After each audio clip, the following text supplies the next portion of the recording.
आप सभी लोगों का स्वागत है। Welcome to all participant. जैसा कि आप लोग जानते हैं कि आज का दिन सभी अर्थशास्त्रियों के लिए अर्थशास्त्री ही क्यों लिए ही नहीं बल्कि पूरे किसी भी राष्ट्र के नागरिकों के लिए उस दिन का इंतज़ार होता है जिस दिन बजट पेश होता है और सभी की निगाहें बजट पे होती है कि हमारे लिए क्या मिलने वाला है। बजट ऐसा होता ही है कि देश के सभी नागरिकों के लिए कुछ न कुछ अपेक्षाएँ और ज़रूरतों को लेके लाता है। तो इसी क्रम में आज हमारे भारतवर्ष का बजट 2023-24 प्रस्तुत किया गया है वित्त मंत्री निर्मला सीतारमण द्वारा। इस बजट पर पैनल डिस्कशन करने के लिए अ, हमारे 2 महाविद्यालयों देवनागरिक post graduate college Gulaothi, Bulandshahr और गवर्नमेंट तुलसी कॉलेज अनूपपुर दोनों के सहयोग से इस पे एक बजट आज के प्रस्तुत बजट पर पैनल डिस्कशन का आयोजन किया गया है। जैसा कि आप सभी सहभागियों को फिर से मैं बताना चाहूँगा कि जो हमारा ये सेमिनार है, इस सेमिनार की थीम रखी गई 2 days national level online panel discussion on analysis of union budget 2023-24 and economic survey 2022-23 जो यह कार्यक्रम 2 दिन चलेगा।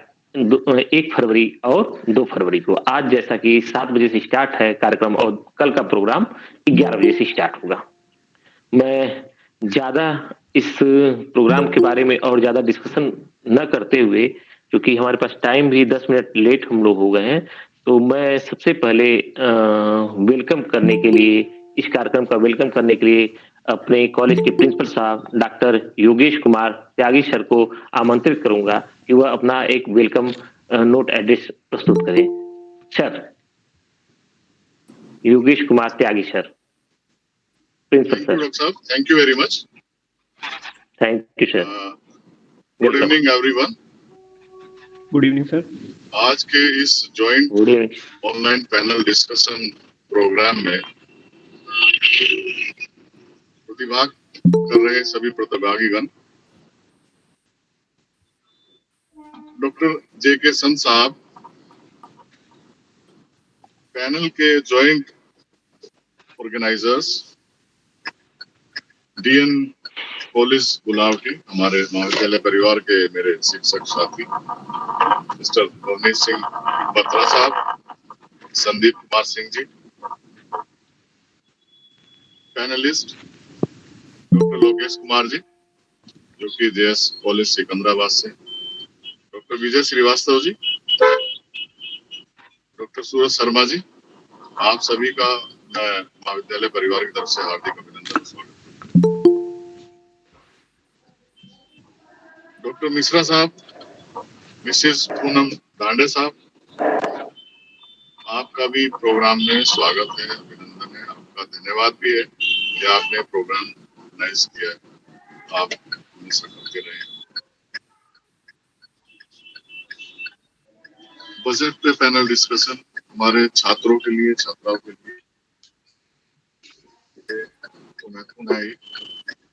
हमारे लिए महत्वपूर्ण है, हम साइंस के विद्यार्थी हैं, तो जब भी कोई ऐसा पैनल डिस्कशन होता है हम भी उसमें पार्टिसिपेट करते हैं।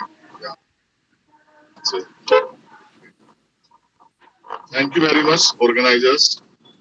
Thanks a lot, and I once again welcome you all in this panel discussion. ये fruitful होगा 2 दिन का प्रोग्राम। इन्हीं शुभकामनाओं के साथ आप सभी को एक बार फिर से इस प्रोग्राम को आयोजन करने के लिए बहुत बहुत बधाई, बहुत शुभकामनाएं। Thank you very much. Thanks sir. Thank you sir. Thank you so much. धन्यवाद सर। धन्यवाद सर। आपके वेलकम एड्रेस के लिए बहुत बहुत धन्यवाद। मैं इसी कार्यक्रम के अगली कड़ी में धन्यवाद ज्ञापन के लिए या वेलकम एड्रेस के लिए अपने प्रिंसिपल सर डॉक्टर जे.के. संत सर को आमंत्रित करना चाहूंगा कि वो अपना वेलकम एड्रेस दें। Doctor JK. संत सर, क्या संत सर हैं? क्या प्रिंसिपल सर हैं? अमित सर, आपके प्रिंसिपल सर हैं क्या? आए हैं वो सर, आए हैं। He's in the meeting. वो मीटिंग में है सर, मनमोहन सर। अच्छा, मैं डॉक्टर जेके सन सर को आमंत्रित करना चाहूंगा कि वह अपना एक वेलकम एड्रेस देकर हम लोग को अनुग्रहित करें। डॉक्टर जेके सन सर। सर आप सुन रहे हैं? क्या प्रिंसिपल सर सुन रहे हैं आप?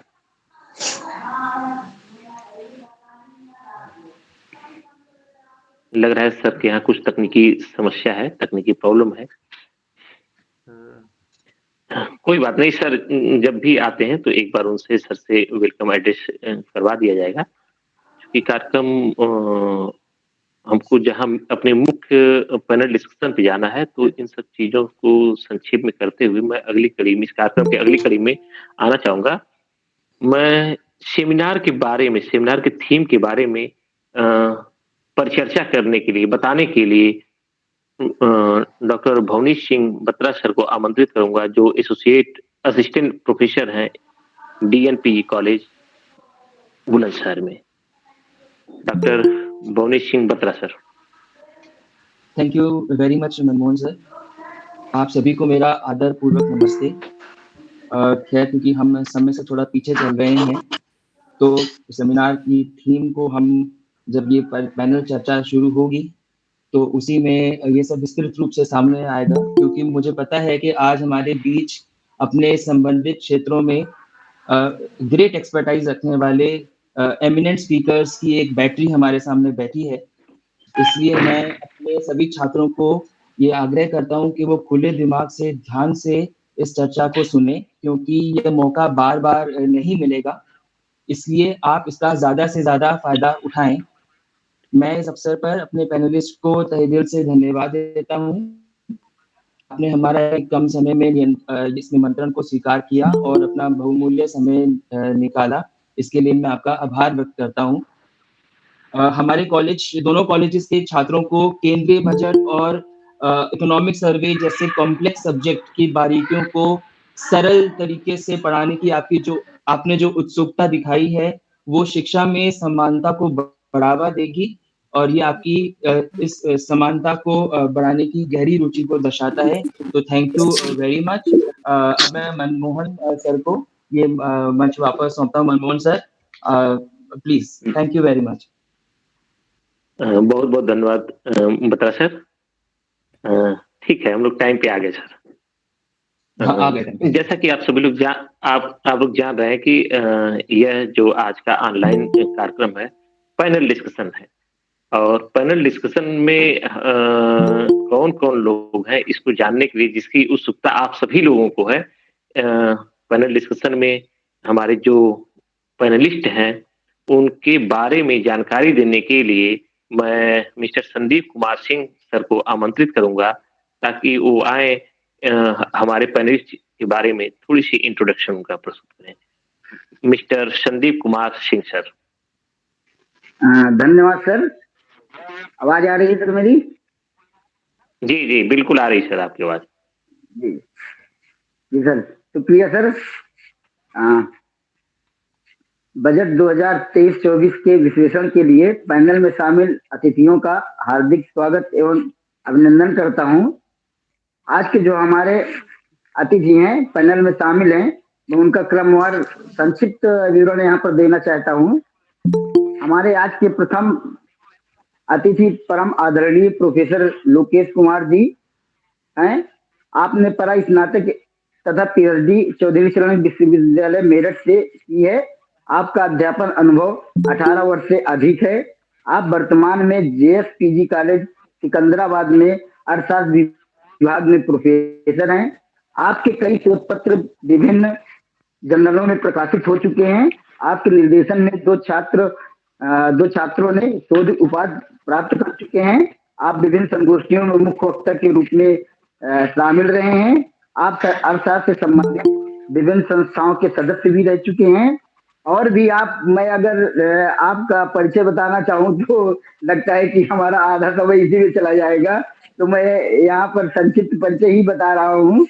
और आप हमारे दूसरे जो अतिथि हैं डॉक्टर विजय श्रीवास्तव जी, आप वर्तमान में महर्षि यूनिवर्सिटी ऑफ टेक्नोलॉजी लखनऊ में अर्थशास्त्र विभाग में एसोसिएट प्रोफेसर के पद पर कार्यरत हैं। आप गांधीवादी विचारों पर आपके अनेक लेख प्रकाशित हो चुके हैं। आप एक कुशल अर्थशास्त्री के साथ साथ आप कवि भी हैं। मुझे ये जान करके बहुत अच्छा लगा कि मैं, चूंकि मेरा विषय हिंदी है, तो एक मुझे और साहित्यकार से मिलने का अवसर मिलेगा। मैं उनसे बाद में बात करूंगा इस संबंध में। आप विभिन्न संगोष्ठियों में भी प्रतिभाग कर चुके हैं। और आगे हमारे अगले मुख्य अतिथि हैं डॉक्टर सूरज शर्मा जी हैं। आप वर्तमान में एसएम पीजी कॉलेज चंदौसी संभल उत्तर प्रदेश में अर्थशास्त्र विभाग में असिस्टेंट प्रोफेसर के पद पर कार्यरत हैं। आपने इलाहाबाद विश्वविद्यालय इलाहाबाद से परा स्नातक एवं शोध की उपाधि प्राप्त की है। आप विभिन्न संस्थाओं के सदस्य हैं। आपने विभिन्न संगोष्ठियों में मुख्य वक्ता के रूप में शामिल रह चुके हैं। आपके विभिन्न शोध पत्र प्रकाशित हो चुके हैं। मैं अपने तीनों मुख्य अतिथियों का बहुत बहुत स्वागत अभिनंदन करता हूं। धन्यवाद सर। मनमोहन सर। धन्यवाद संदीप सर, इंट्रोडक्शन देने के लिए, हमारे तीनों पैनलिस्ट का इंट्रोडक्शन देने के लिए आपको बहुत बहुत धन्यवाद, बहुत बहुत आभार सर।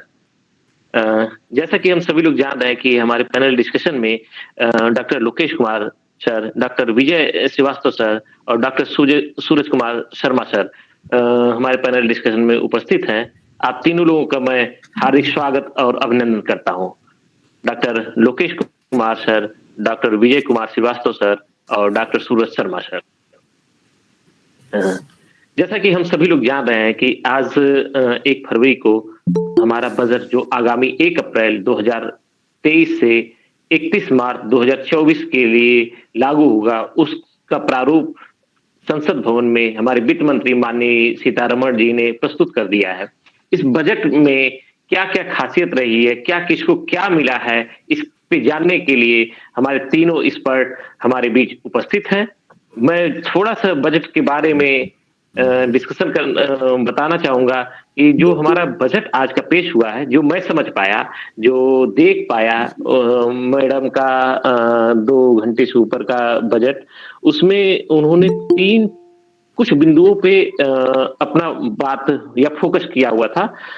पहला मैडम का इस बजट में पहला बिंदु क्या था? समावेशी विकास की ओर ध्यान देना। ठीक। दूसरा, आखिरी पायदान पर खड़े लोगों तक पहुंचने की कोशिश करना, इंफ्रास्ट्रक्चर और विनिवेश पर ध्यान देना, क्षमता को उजागर करना, हरित विकास, युवा शक्ति, फाइनेंशियल सेक्टर, प्रौद्योगिकी संरचना व ज्ञान आधारित अर्थव्यवस्था के लक्ष्य को प्राप्त करने के लिए आर्थिक एजेंडा तैयार करना। इन सभी के लिए 3 बिंदुओं पे भी बजट में ध्यान दिया गया था। रोजगार सृजन को मजबूत गति देना, अवसरों को सुविधाजनक बनाना, व्यापक आर्थिक स्थिरता को मजबूत करना। ठीक। तो मैं अपने पैनल डिस्कशन में उपस्थित तीनों वक्ताओं से मैं जानना चाहूंगा कि आप इस बजट को किस दृष्टिकोण से देखते हैं। सबसे पहले मैं डॉक्टर लोकेश कुमार सर को आमंत्रित करूंगा कि आप सर इस बजट को किस दृष्टिकोण से देखते हैं।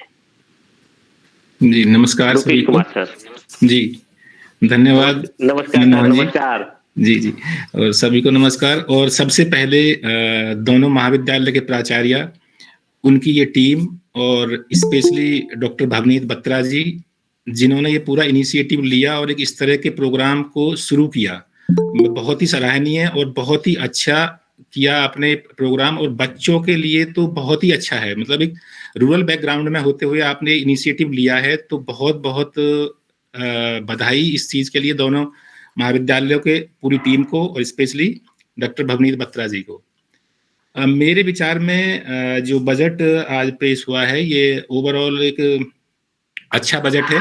और थोड़ा सा मतलब ये पुट आता है, जैसे हेडलाइन बनेगी कि भाई जो मेनली टैक्स के ऊपर जो चीजें आती हैं, तो जो टैक्स रिजाइम नया दिया गया है, तो उसकी वजह से थोड़ा सा हमें लगता है कि चुनावी बजट है ये, कि आगे अभी नेक्स्ट राज्यों में कुछ राज्यों के चुनाव आने वाले हैं और 2024 में फिर हमारे मुख्य चुनाव आने वाले हैं वो।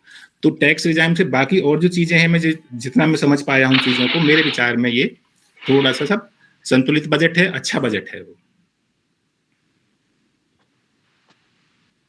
जी सर, लोकेश सर, मैं डॉक्टर विजय श्रीवास्तव सर का भी दृष्टिकोण जानना चाहूंगा कि इस बजट में आपका क्या दृष्टिकोण है। Doctor Vijay Srivastava sir. धन्यवाद सर। और बमनीत जी और जितने दोनों कॉलेज के प्रबंधन तंत्र को मैं साधुवाद देता हूं कि उन्होंने मुझे इस ऑनलाइन परिचर्चा में और छात्रों के बीच में, युवाओं के बीच में अपनी बात रखने का एक अवसर दिया और एक अच्छा संवाद का मंच है ये। जैसे कि अभी हमारे दूसरे पैनल जी ने बताया, डॉक्टर साहब ने, कि वो एक समावेशी या संतुलित बजट कह रहे हैं और उसको चुनावी बजट भी कह रहे हैं। मेरी नजर में सर ये जो बजट है ये संतुलित है, लेकिन इस बजट का जो पीछे का जो आधार है वो भारत की G20, जो अभी भारत को G20 में एक भारत को अध्यक्षता मिली है पूरे एक वर्ष के लिए, जो हेडशिप मिली है, उसके अनुसार भी ध्यान रख के किया गया है। सरकार ने अभी ना सर एक आप देखिए कि योजना चलाई है जिसमें उन्होंने ब्रांड एम्बेसडर रखे हैं G20 के बारे में लोगों को बताने के लिए। तो उसमें 2-4 चीजें हैं। और जो बजट में जैसे आप कह रहे हैं समावेशी विकास के बारे में बात की गई, हरित विकास के बारे में बात की गई, कतार में खड़े अंतिम जन, जिसे हम अनटू द लास्ट कहते हैं अंग्रेजी में, कि सबसे अंतिम व्यक्ति को दो। और क्योंकि ये भारतीय जनता पार्टी और केंद्र की जो सरकार है वो दीनदयाल उपाध्याय के अंत्योदय फिलॉसफी पे चलती है, एक आत्मानववाद के सिद्धांत के आधार पर, तो उसको भी उन्होंने बजट में ध्यान रखा है, अपने दार्शनिक पक्ष को भी उन्होंने नहीं छोड़ा है।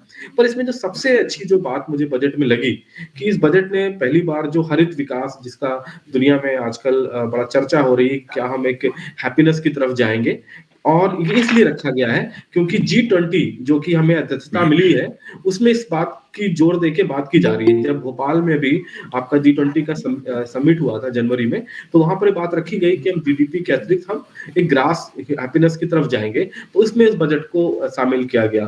तो ये जो बजट है, ये भारत जो अपना एक साल में G20 का जो विजन है, और वो G20 का विजन सस्टेनेबल डेवलपमेंट गोल्स को प्राप्त करना है। तो आप देखेंगे कि पहली बार विपक्ष में भी इस बजट को थोड़ा सा नकारात्मक नहीं कहा। शशि थरूर जब बाहर आए तो उन्होंने कहा कि इस बजट के बारे में मैं पूरी तरीके से नकारात्मक नहीं हूँ, कुछ ना कुछ सबको अच्छा दिया गया है, चाहे वो कृषि क्षेत्र को दिया गया हो, चाहे वो सामाजिक क्षेत्र को दिया गया हो, 180 स्कीम पे आवंटन की बात की गई हो, या पेयजल मिशन में बढ़ोतरी की बात की गई है, या आप देखेंगे फार्मास्यूटिकल सेक्टर में जो ग्रोथ हमारा 7,000 करोड़ का हो गया, या एजुकेशन सेक्टर में 2.8 से 2.9, यानी कि एक सबको सांस लेने के लिए है। देखिए चुनावी तो रहेगा, क्योंकि भारत का जो बजट है, चाहे वो जब एक साल पहले किसी भी पार्टी की सरकार रही हो, 1991 से इतिहास रहा है देश में कि वो चुनावी बजट रहता है। पर भारत की जो नीति है, जो इस समय जो मोदी सरकार की, इंडिया फर्स्ट, और भारत के लिए एक अवसर है। तो ये मैं कह सकता हूँ, दुनिया में जब मंदी के शिकार है सारे देश, पाकिस्तान एक बड़े आर्थिक संकट से गुजर रहा है और उसको अंतर्राष्ट्रीय मुद्रा कोष से कर्ज लेना पड़ रहा है, लंका भी एक बहुत भयानक आर्थिक तंगी से गुजर रहा है, जो हमारे विद्यार्थी जानते होंगे कि, और अगर वो न्यूज़पेपर या अखबार पढ़ते होंगे, तो दुनिया की अर्थव्यवस्था की जो वृद्धि दर है ना सर, वो कम हो रही है, और भारत की जो वृद्धि है 2020 के बाद कई क्षेत्रों में बढ़ रही है। तो भारत इसको एक विश्व स्तर पर अपनी विकास को अवसर के तौर पे ले जाना चाहता है। इसलिए आप बजट में देखेंगे इन बातों का भी जिक्र है, जिससे इंडिया फर्स्ट, भारत प्रथम। और जब दुनिया आज युद्ध से जूझ रही है, हमारा मांग पक्ष बड़ा कमजोर है, तो बजट में टैक्स कम करके एक हिसाब से लोगों को ये भी राहत दी गई है कि जो अर्थव्यवस्था है, क्योंकि वो मांग पे चलती है, लोगों के खर्चों पे चलती है, कीन्स का सिद्धांत होता है, तो कोशिश की गई है कि विकास दर को भी उस दृष्टि से प्रोत्साहित किया जाए। जो पिछला बजट था वो आप देखेंगे कि वो मांग आधारित बजट नहीं था, वहां पे उन्होंने पूंजीगत व्यय पे बढ़ावा दिया, और वो सप्लाई साइड बजट था, पूर्ति आधारित बजट। यहाँ पर क्या है, खर्चे, लोग अपना खर्चा करें, इसलिए अनुसंधान, सब्सिडी, महिलाओं के लिए 2 लाख रुपए का थिंग। और एक सबसे महत्वपूर्ण बात सर, जो मैं फिर अपनी बात खत्म करूंगा, मुझे सारे समय का अनुपालन का ध्यान रखना चाहिए था, इसके लिए मैं क्षमा चाहता हूँ। विश्व बाजार नहीं सर, आप बोलिए। माइलेट दिवस मनाया जा रहा है। और एक समावेशी विकास के लिए और खाद्य सुरक्षा के लिए मैं बार बार आपसे कह रहा हूं कि भारत अपनी G20 की प्रतिबद्धता को लक्षित करने के लिए इस बजट इस बजट के उद्देश्यों को पूर्ण भी करेगा 2022-23 को। क्योंकि देखिए दुनिया में जो गेहूं है उसका नुकसान क्या है कि वो हेल्थ के लिए भी एक डायबिटीज कंट्रोल के प्रोग्राम्स में आप देखेंगे अमेरिका और पूरे भारत के डॉक्टर्स कह रहे हैं जो मोटा अनाज है वो एक अच्छा चीज है, गेहूं की फसल नहीं है। तो जब हम मिलेट्स दिवस मना रहे हैं तो इस बजट में उसके फोकस पे एग्रीकल्चर प्रोडक्शन पे बाजरा मक्का के ऊपर जब प्रोडक्शन की बात की गई, उनके स्पेशल स्कीम्स की बात की गई, एक अच्छा कदम है। डेयरी के ऊपर मत्स्य पालन के ऊपर 20 लाख करोड़ रुपए का अनुदान देने की बात की गई, खर्चा की गई, वो भी अच्छा बजट है। 1.4% से 2.8% हेल्थ के ऊपर खर्चा करने की बात की गई, वो भी अच्छा बजट है। 186 करोड़ रुपए दिए गए कृषि ऋण के लिए। कोशिश ये की गई है कि हम G20 के उन सतत विकास लक्ष्य को प्राप्त करें और इस बजट को एक समावेशी दृष्टिकोण दिया गया है। ये बजट सिर्फ हमारे या लोगों के लिए नहीं है, मैं फिर से कह रहा हूँ, ये बजट इंडिया फर्स्ट, भारत का G20 में एक पावर स्थान होगा। क्योंकि दुनिया में आज यूरोपियन यूनियन कमजोर हो चुका है, ब्रिक कमजोर हो चुका है, आसियान कमजोर हो चुका है और बाकी के दक्षिण एशियाई के समूह कमजोर हो चुके हैं। तो एक आशा है, भारत की तरफ से दुनिया देख रही है कि भारत दुनिया को एक आशावादी आर्थिक विकास का मॉडल प्रस्तुत करे विद हैप्पीनेस। तो ये बजट उस दिशा को ले जाएगा अगर सरकार का विजन ठीक है। चुनावी तो रहेगा ही, जैसे सर ने कहा, इससे कोई हम दोहराए हट नहीं सकते। ठीक है, बहुत अच्छा सर, बहुत अच्छा सर। जैसा कि मैं समझ पाया कि आपके अनुसार बजट जो हमारा प्रस्तुत हुआ वो G20 को ध्यान में रखते हुए, G20 के उद्देश्यों को ध्यान में रखते हुए बजट प्रस्तुत किया गया है। लेकिन मैं कहना चाहूंगा कि बजट जो हमारा होता है वह 1 वर्ष के लिए होता है, किसी विशेष उद्देश्य को नहीं देखा जाता है। उसके लिए हमारे यहाँ नीति आयोग है, इससे पहले योजना आयोग था, लंबा प्लान बनाया जाता था। लेकिन हम इस पे डिस्कशन करने से पहले अब मैं डॉक्टर सूरज शर्मा सर को आमंत्रित करूंगा कि आप इस बजट को किस दृष्टिकोण से देखते हैं। Doctor Suraj Kumar Sharma ji. Thank you sir, thank you doctor Manmohan sir. सबसे पहले तो ऑर्गेनाइजर्स को बहुत बहुत बधाई कि ऐसा सेशन जो है वो एक पैनल चर्चा रखी है उन्होंने, और 2 दिन की रखी है ताकि डिटेल में जो है इकोनॉमिक सर्वे और बजट को समझा जा सके। और मैं डॉक्टर योगेश कुमार त्यागी जी का, प्रिंसिपल सर, और डॉक्टर J.K. सर का बहुत बहुत आभारी हूँ, उन्होंने मुझको इस परिचर्चा में बुलाया, और डॉक्टर भवनीत बत्रा जी का जो कन्वीनर हैं, और पूरी ऑर्गेनाइजिंग टीम को। और बहुत बहुत थैंक यू हमारे जो 2 पैनलिस्ट साथ में जुड़े हुए हैं, डॉक्टर विजय श्रीवास्तव सर और doctor Lokesh Kumar sir. Thank you sir. With your permission मैं कुछ बातें जो है वो रखना चाहता हूँ यहाँ पे। एक फ्रेज बहुत चर्चित है जिसको बोलते हैं कि good economics is bad politics. तो यहाँ पर वो बहुत सार्थक सिद्ध होता है कि कैसे अगर आप अच्छी राजनीति करना चाहते हैं और अगर आप अच्छा लोगों को देना चाहते हैं चीज़ें, तो बहुत बार आपको पॉलिटिकली जो है वो करेक्ट या इनकरेक्ट बोला जाता है। और क्योंकि ये इलेक्शन से पहले का बजट है और इसके बाद एक इंटरिम बजट आएगा जो कि अगले साल आएगा इलेक्शन के पहले, तो लोगों को ये आशा रहती है कि बजट से उनको कुछ उम्मीद है कि कुछ मिल सकता है।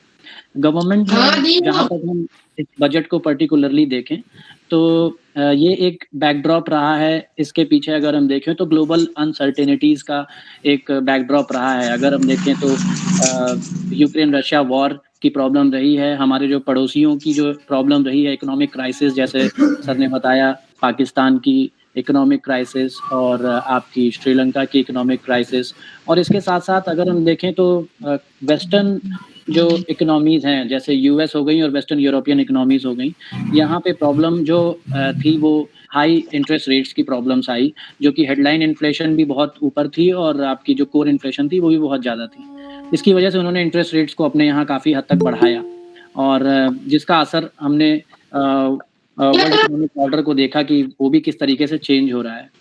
हमारे 2 पैनलिस्ट ने ऑलरेडी ये चर्चा करी कि जो बजट है वो काफ़ी बैलेंस्ड रहा है और लगभग हर तबके को जो है वो कुछ ना कुछ देने की बात इसमें की गई है। और मेरा एक पॉइंट ऑफ व्यू ये है कि गवर्नमेंट ने जो पिछले साल जो आधार रखा था, जो नींव रखी थी इंफ्रास्ट्रक्चर को डेवलप करने की, खासकर आपका डिजिटल इंफ्रास्ट्रक्चर और आपका जो फिजिकल इंफ्रास्ट्रक्चर है, उसको उन्होंने उस नींव को पे थोड़ा-सा और पत्थर रखे हैं पर्टिकुलरली इस बजट में, जहाँ हम देखते हैं कि उन्होंने कैपिटल एक्सपेंडिचर को 10 लाख करोड़ के एक रेंज तक पहुँचा दिया, लगभग 30% का इंक्रीज़ किया, जो कि बजट एस्टीमेट में केवल 7.5 लाख करोड़ के आसपास था।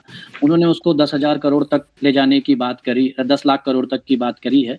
और इसके साथ ही साथ अगर हम देखें तो जैसे सर ने बताया ग्रीन इकोनॉमी की बात चल रही है और इसी के लिए हमने देखा है कि कुछ कस्टम ड्यूटीज़ में भी बेसिक कस्टम ड्यूटीज़ लगाने की बात करी हमारी वित्त मंत्री ने ताकि जो इनपुट्स हम यूज़ करते हैं प्रोडक्शन के लिए अपने यहाँ मेक इन इंडिया को बढ़ावा देने के लिए हालाँकि हम सारी चीज़ें प्रोडक्शन नहीं कर पाते हैं, बहुत सारी चीज़ें हमको बाहर से मँगानी पड़ती हैं, जैसे सेमीकंडक्टर्स हो गए, कैमरा फ़ोन्स के लेंस हो गए, तो ये सारी चीज़ें हमको बाहर से मँगानी पड़ती हैं।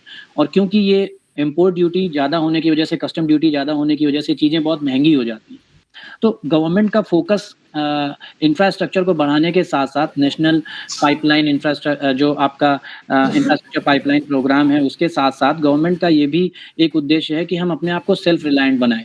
यानी हम भारत में प्रोडक्शन करें, भारत के लोगों के लिए प्रोडक्शन करें और बेसिक इकोनॉमिक्स यहाँ पे यूज़ की गई है। बेसिक इकोनॉमिक्स आप जानते ही होंगे y = C+I की, that is the demand side of demand equation, that is income जो है वो पार्ट है, उसका पार्ट है कंजम्पशन एक्सपेंडिचर और इन्वेस्टमेंट एक्सपेंडिचर। तो यहाँ पे इन्वेस्टमेंट एक्सपेंडिचर के और कंजम्पशन एक्सपेंडिचर दोनों का कॉम्बिनेशन यूज़ किया गया है। एक तरफ इनकम टैक्स स्लैब्स पे और टैक्स रेजीम को बहुत ही सिंप्लीफाइड किया गया है ताकि टैक्स बुओयेंसी बढ़े, यानी टैक्स के कलेक्शंस ग्रोथ के साथ-साथ बढ़ें और डिमांड जनरेट होती रहे। और इसी के साथ-साथ जो है सप्लाई साइड के लिए जो आपका जो सप्लाई साइड बॉटलनेक्स हैं, खासकर जो हमारे यहाँ बॉटलनेक्स हैं एक जगह से दूसरी जगह पर सामान का पहुँचना, भारत के एक कोने से दूसरे कोने पर किसी भी सामान का बिना क्षतिग्रस्त हुए पहुँचना, उसको सुनिश्चित करने के लिए गवर्नमेंट जो नेशनल इंफ्रास्ट्रक्चर पाइपलाइन का जो प्रोग्राम गवर्नमेंट ने चलाया है, चाहे वो रोडवेज़ हों, चाहे वो हाईवेज़ और आपके पोर्ट्स हों, चाहे वो एयरपोर्ट्स हों, उनको डेवलप करने के लिए जो योजना सरकार ने एक साथ बनाई है, ये दोनों ही फ्रंट पर बहुत अच्छे तरीके से पुट अप किया गया है वित्त मंत्री द्वारा और उनकी टीम के द्वारा, जो कि सराहनीय है। और जैसा कि लोगों को लग रहा था कि कुछ ज़्यादा ही लोक लुभावन होगा, वैसा नहीं हुआ, क्योंकि न्यू टैक्स रेजीम जिसमें चेंजेस लाए गए हैं, वो टैक्स रेजीम पर बहुत ही कम लोगों ने अभी तक अपने आप को कन्वर्ट किया है। और वो कन्वर्जन रेट जो है उसको इंक्रीज़ करने के लिए गवर्नमेंट ने ये जो इसमें थोड़ा-सा आपको लग रहा होगा कि लोक लुभावन है और कुछ 10 से 30 हज़ार रुपए लोगों के बच जाएँगे सालाना टैक्स में, वो गवर्नमेंट ने एक तरीके से आपके लिए पेश किया है कि आप ओल्ड से न्यू टैक्स रेजीम में चले जाएँ। लेकिन जब आप कैलकुलेट करेंगे तो आपको समझ में आएगा कि ओल्ड टैक्स रेजीम में बहुत सारे बेनिफिट्स हैं सेविंग्स के। तो जहाँ तक ये लग रहा है कि गवर्नमेंट का रोल अभी गवर्नमेंट क्या चाह रही है कि गवर्नमेंट चाह रही है कि आप एक्सपेंडिचर करें, आप ज़्यादा सेव ना करें। क्योंकि जब आप ज़्यादा सेव करने लगते हैं तो जो सेविंग्स का कंपोनेंट्स है वो बढ़ने लगता है और कंजम्पशन कहीं न कहीं कम रह जाता है। यानी वो एक तरीके का लीकेज होता है। सेविंग्स को इकोनॉमिक्स में एक तरीके का इनकम में लीकेज माना जाता है। और अगर हम ओल्ड रेजीम की बात करें तो वहाँ पे एटीसी है और जिसमें आप 1.5 लाख तक की सेविंग्स कर सकते हैं और इसके द्वारा आप अपनी जो टैक्सेबल इनकम है उसको रिड्यूस कर सकते हैं। तो अब ये देखना बहुत दिलचस्प होगा कि कितने लोग जो है वो ओल्ड टैक्स रेजीम से न्यू टैक्स रेजीम में जाना पसंद करते हैं और उसके ऊपर डिपेंड करेगा कि कंजम्पशन किस लेवल तक बढ़ता है। ऑब्वियसली कंजम्पशन बढ़ेगा, लेकिन उस हद तक नहीं बढ़ेगा जिस हद तक लोग अगर उसमें कन्वर्ट नहीं करेंगे, न्यू टैक्स रेजीम को ऑप्ट नहीं करेंगे। और बजट जो रहा है वो बहुत ही बैलेंस बजट रहा है। इसमें जेंडर बजटिंग पर भी ध्यान दिया गया है और जैसा कि सर ने बताया हमारे 2 पैनलिस्ट ने कि जेंडर बजटिंग का भी इसमें बहुत रोल रखा गया है।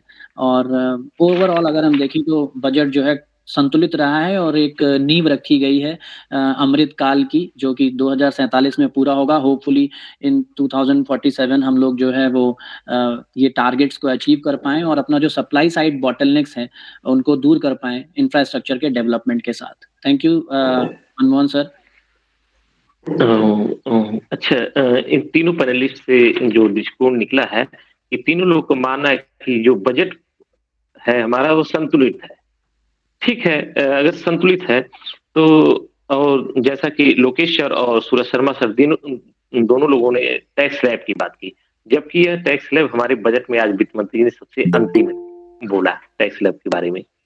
अगर टैक्स स्लैब के बारे में हम थोड़ी सी चर्चा करें तो जो नया टैक्स स्लैब है उसको पहले जो 2.5 लाख से 5 लाख था उसमें 5%, 5 लाख से 7.5 लाख तक था उसमें 10% था। उसी को उन्होंने 3 लाख से 6 लाख, 6 लाख से 9 लाख, 9 लाख से 12 लाख, 12 लाख से 15 लाख, 15 लाख से एबव 5%, 10%, 15%, 20%, 30%। यह लोगों को समझ में नहीं आया है। मैं लोकेश सर से थोड़ी सी जानना चाहूंगा कि यह क्या मामला है, इसमें क्या गणित की गई है, आंकड़ों का जो झाल मेल इसमें किया गया है कि हम इधर बढ़ा तो रहे हैं 2.5 लाख की जगह 3 लाख कर रहे हैं। जो 2.5 लाख से 5 लाख था उसको 3 लाख से 6 लाख कर रहे हैं और 6 लाख से 9 लाख कर रहे हैं। जो पहले 5% और 7.5% था उसको 5 से 10%, 10 से 15% कर दिया गया। इन आंकड़ों के बारे में थोड़ी सी चर्चा जी। जैसा डॉक्टर सूरज भी बता रहे थे कि ये अगर हम न्यू टैक्स रिजाइम में जाते हैं तो जो सेविंग्स है और जितने भी हमारे पास बेनिफिट्स थे 80C 80D सारे वो सब वहां हमें नहीं मिलेंगे। दूसरा कि एक मेन चीज और इसके साथ जो टैक्स रिजाइम आया कि 7 लाख तक की जो इनकम है उसको टैक्स फ्री कर दिया गया है। ठीक है, तो जिनका 7 लाख से, लेकिन हम लोग जो अपनी अगर हम बात करते हैं या जिन लोगों की income 7 lakh more than 7 lakh है, 10 लाख है या उससे एबव है, 15 लाख है, तो मेन चीज ये है कि जो चीजें हमें इससे पहले रिजाइम था कि भाई 2.5 लाख तक का हमारे पास रिबेट था, 50,000 स्टैंडर्ड डिडक्शन था, तो बस एक वो चीज अब बेनिफिट मिला है हमें, स्टैंडर्ड डिडक्शन उन्हें भी मिल जाएगा जो न्यू टैक्स रिजाइम में आएंगे, पहले उनके लिए नहीं था लास्ट ईयर, वो इस बार वो रहेगा। और बाकी थोड़ा सा जो स्लैब्स का चेंज हुआ है कि जैसे 3 से 6, 6 से 9, क्योंकि मैक्सिमम जो टैक्स पेयर आप देखोगे कि जो सबसे जो ओवरऑल परसेंटेज है लगभग जो आंकड़ा पिछली बार का था कि 7 या 7.5 करोड़ लोगों ने टैक्स रिटर्न भरा था, उसमें अप्लाई किया था टैक्स रिटर्न अपना, लेकिन जो बड़ी संख्या है जो टैक्स दे रहे हैं लोग वो लगभग जो 10 लाख से नीचे वाले लोगों की संख्या ज्यादा है। अबव 10 लाख से जो हैं टैक्स पेयर्स उनकी संख्या बहुत कम है, लगभग 50 लाख के आसपास है जहां तक मुझे थोड़ा सा आइडिया है, बाकी एक्यूरेट तो नहीं है, लेकिन 50 लाख के आसपास लोग हैं जो 10 लाख से ऊपर जिनकी इनकम है जो टैक्स पे कर रहे हैं। तो ये जो आप चर्चा कर रहे थे अभी कि भाई ये जो चेंज किया है, तो इस चेंज में जो थोड़ा सा फायदा मिलेगा कि वो जो नए लोग हैं बिल्कुल, कि जैसे अगर पुराने लोग हैं तो वो ऑलरेडी पहले से कहीं ना कहीं सेविंग अपना कर रहे हैं, किसी चीज को लेके कर रहे हैं, तो जो बिल्कुल नए लोग हैं जिनके पास कोई सेविंग नहीं है उन्हें टैक्स में अच्छा बेनिफिट इसमें मिलेगा। लेकिन पुराने लोगों की अगर हम बात करेंगे तो ऑलरेडी कोई भी सेविंग स्कीम हम लेते हैं जैसे PPF है या LIC है या कोई भी है, तो वो 1 या 2 साल के लिए नहीं होती है, वो 5 साल 10 साल तक चलता है प्रोसेस पूरा हमारा, तो उसका बेनिफिट हमें नहीं मिल पाएगा अभी डायरेक्टली जी। तो सर यह बजट जो टैक्स स्लैब चेंज किया गया किसके लिए चेंज किया गया है? जैसा कि मैं थोड़ी सी मेरे पास आंकड़े भी है, 2% लोग ही ऐसे टैक्स में आते हैं, पूरे टैक्स पेयर में 2% लोग ही टैक्स इस तरह के टैक्स पे करते हैं, उसमें भी 10 लाख से कम लोग बहुत ज्यादा नहीं है, आपके अनुसार 40 से 45% के आसपास है सर। तो इससे क्या फायदा मिलेगा? ये केवल यह नहीं कहा जा सकता कि चुनावी बजट है, लोगों को उलझा दिया गया है। जी, वो मैं पहले भी बोल रहा था थोड़ा सा, क्योंकि मीडिया में जो हेडलाइंस बनती है जैसे ही टैक्स रिजाइम में कुछ चेंज होता है, नई चीजें आती हैं, तो अभी भी अगर मीडिया में हम देखेंगे तो कि भाई टैक्स में इस तरह का बदलाव है और बहुत अच्छा किया कर्मचारियों के लिए, बहुत अच्छा किया सैलरीड पर्सन के लिए, लेकिन बहुत ज्यादा चेंजेस, या फिर थोड़ा सा आप चीजों को सोचेंगे तो जो एक बड़ी रिबेट थोड़ी सी मिलेगी जिनकी इनकम 5 करोड़ से एबव है, जो मैं उसमें देख रहा था, तो जो उस पर सेस लगता है उसको उन्होंने कम कर दिया, 39 से 25 पे ले आए हैं उसे, तो वहां चेंज है। दूसरा मेन ये कि जैसे डॉक्टर सूरज भी कह रहे थे कि मेन पर्पज ये है कि हमें डिमांड को इंक्रीज करना है, एक्सपेंडिचर को बढ़ाना है। अगर हम सेविंग्स में रहेंगे तो इस बहाने से टैक्स को हम सेव करने के बहाने से अपने आप को एक सेविंग हमारी हो जाती है। लेकिन अगर हमारे इसका पास मतलब आप भी मानते सर, सूरज शर्मा सर ने जैसा कहा कि जो सेविंग होता है वो लीकेज होता है और सेविंग किसी भी इकोनॉमी के लिए अच्छा नहीं होता है। सर इस बात से आप भी सहमत हैं क्या?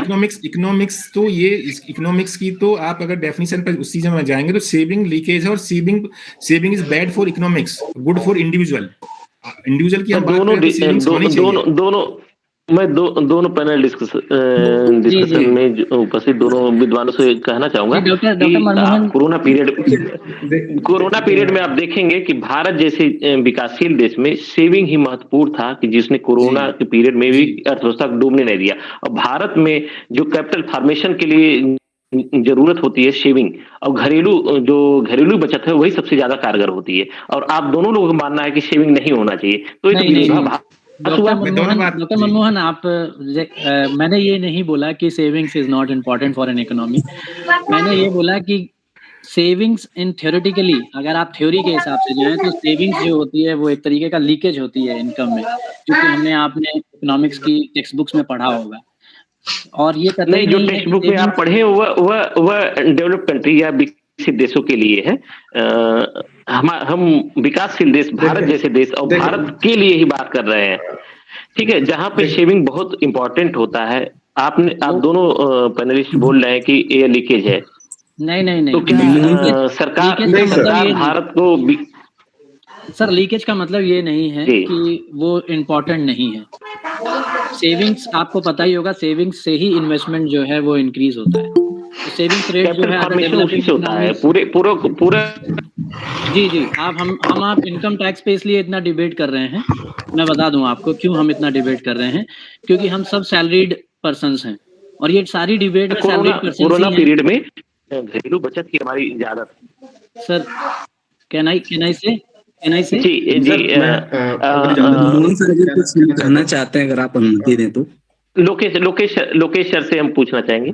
जी नहीं सर, मैं आपसे जो कह रहा था इंडिविजुअली अगर सेविंग होना चाहिए, जब इंडिविजुअली हम बात करते हैं, लेकिन इकोनॉमिक्स की भाषा में हम बात करेंगे तो saving is bad for economics, क्योंकि डिमांड हमें क्रिएट करनी है तो सेविंग्स होनी चाहिए। लेकिन अगर हम सारा सेविंग ही कर लेंगे तो कैसे एक्सपेंडिचर होगा, डिमांड कैसे क्रिएट होगी? तो जब डिमांड बढ़ती है हमारे यहाँ इकोनॉमिक्स में, तो डिमांड से ही चीजें, जब डिमांड होगी तो प्रोडक्शन बढ़ेगा तो एम्प्लॉयमेंट बढ़ेगा, और एम्प्लॉयमेंट बढ़ेगा तो सैलरी बढ़ेगी, फिर दोबारा से डिमांड बढ़ेगी, तो वो सर्किल हमारा पूरा होता है इस तरीके से पूरा।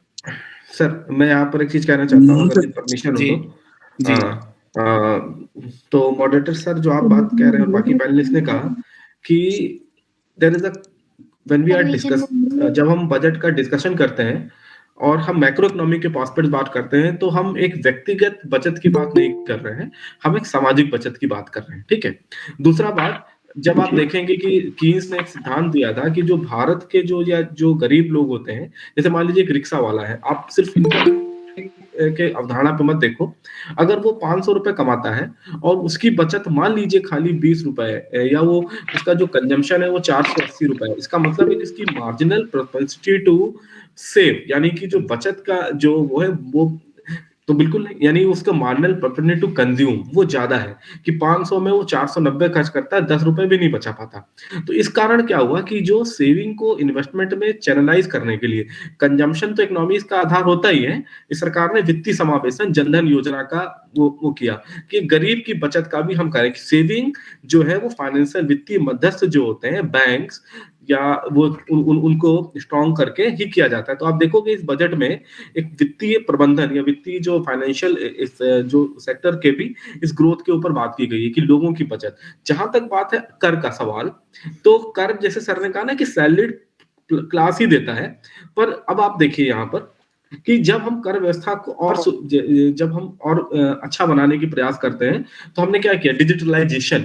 तो अब क्या है कि सरकार का बार बार अगर उस डॉक्यूमेंट को देखें कि आयकर विभाग के या पिछले बजट डॉक्यूमेंट को, उन्होंने सरलीकरण कि कर व्यवस्था को और सरलीकरण की बात की। आप इससे अगर 3 साल पहले या 2 साल पहले के बजट की बात करें मोदी सरकार के, तो उन्होंने कुछ एक टैक्स मित्र करके भी कुछ कॉन्सेप्ट रखा था, कुछ युवा ट्रेंड किए थे जो लोगों को टैक्स व्यवस्था के सरलता के बारे में बताएंगे।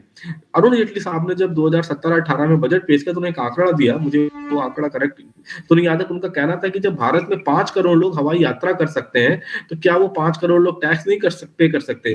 अगर भारत में कुछ 2 करोड़ लोग मर्सिडीज की गाड़ी या मारुति की गाड़ी खरीदते हैं, क्या वो लोग टैक्स पे नहीं कर सकते? तो जो ऑनलाइन ट्रांजैक्शंस जो हुए या चीजें आई डिजिटलाइजेशन से, तो सरकार उन लोगों को भी आइडेंटिफाई कर सकती है जो नॉन टैक्स पेइंग या जो टैक्स इवेजन करते हैं। तो टैक्स व्यवस्था को सरल बनाने का एक और कारण टैक्स इवेजन या कर की चोरी को रोकना भी है। तो आप इस चीज को भी समझिए कि डिजिटलाइजेशन के समय में अगर आप देखेंगे, भारत का कर संग्रह न केवल जीएसटी के उस पे पर आयकर के पर्सपेक्टिव पे भी बढ़ा है। द ऑब्जेक्टिव इज नॉट, ये जो उद्देश्य है यहाँ पर सिर्फ लोगों के की कर को कम करके लोगों की उपभोग को बढ़ाकर समग्र मांग को बढ़ाना नहीं है, उसको कर वंचना को भी रोकना है। अगर आप देखें पिछले बजट में सरकार किस चीज पर फोकस कर रही है, क्योंकि उनका सूत्र क्या है, तो ये चीज जरूरी। दूसरी बात, बिल्कुल सर, मैं आपकी बात से सहमत हूं। मैं बताना भी चाहूंगा कि विजय सर मैं हाँ जी सर जी विजय सर, बिल्कुल मैं आपकी बात से सहमत हूं। जो आज का बजट प्रस्तुत किया गया है वित्त मंत्री जो, वो बजट को वास्तव में टैक्स को सरलीकरण किया गया ताकि लोग टैक्स देने की आदी बने। पहले क्या होता था, टैक्स चोरी करते थे, टैक्स को सरल करने का प्रयास किया गया है ताकि लोगों की आदत में आ जाए टैक्स पे करना या आईटीआर भरने की आदत हो जाए। ठीक सर, मैं विजय सर से अगले पॉइंट पे टैक्स से हट के मैं शिक्षा पे जानना चाहूंगा कि सरकार का एजुकेशन पे क्या दृष्टिकोण रहा है। विजय सर।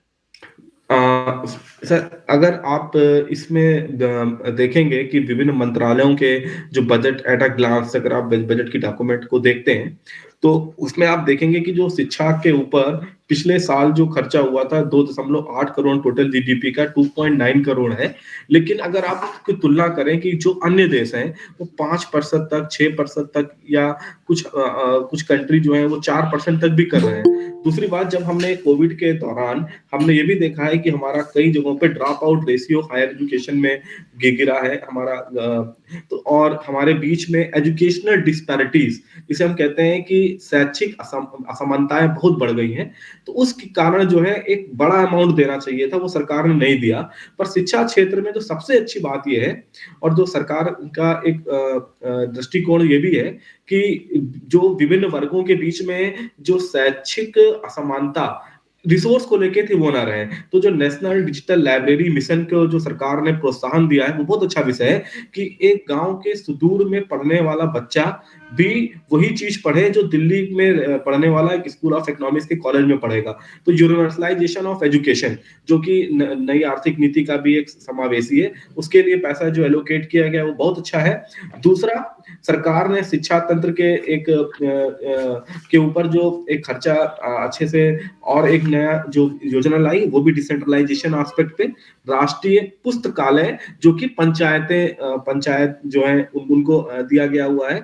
तो मेरे हिसाब से जो सरकार ने कोशिश की, मैं गांधीवाद के आर्थिक व्यवस्था का विद्यार्थी हूँ, गांधी के ऊपर मैं लेख लिखता हूँ, तो हम पहली बार एक ऐसी सरकार ने बजट, और मैं इससे बड़ा प्रसन्न हूँ कि उन्होंने शिक्षा के विकेंद्रीकरण के ऊपर पैसा खर्चा किया है, और ये वास्तव में बहुत आवश्यक चीज थी।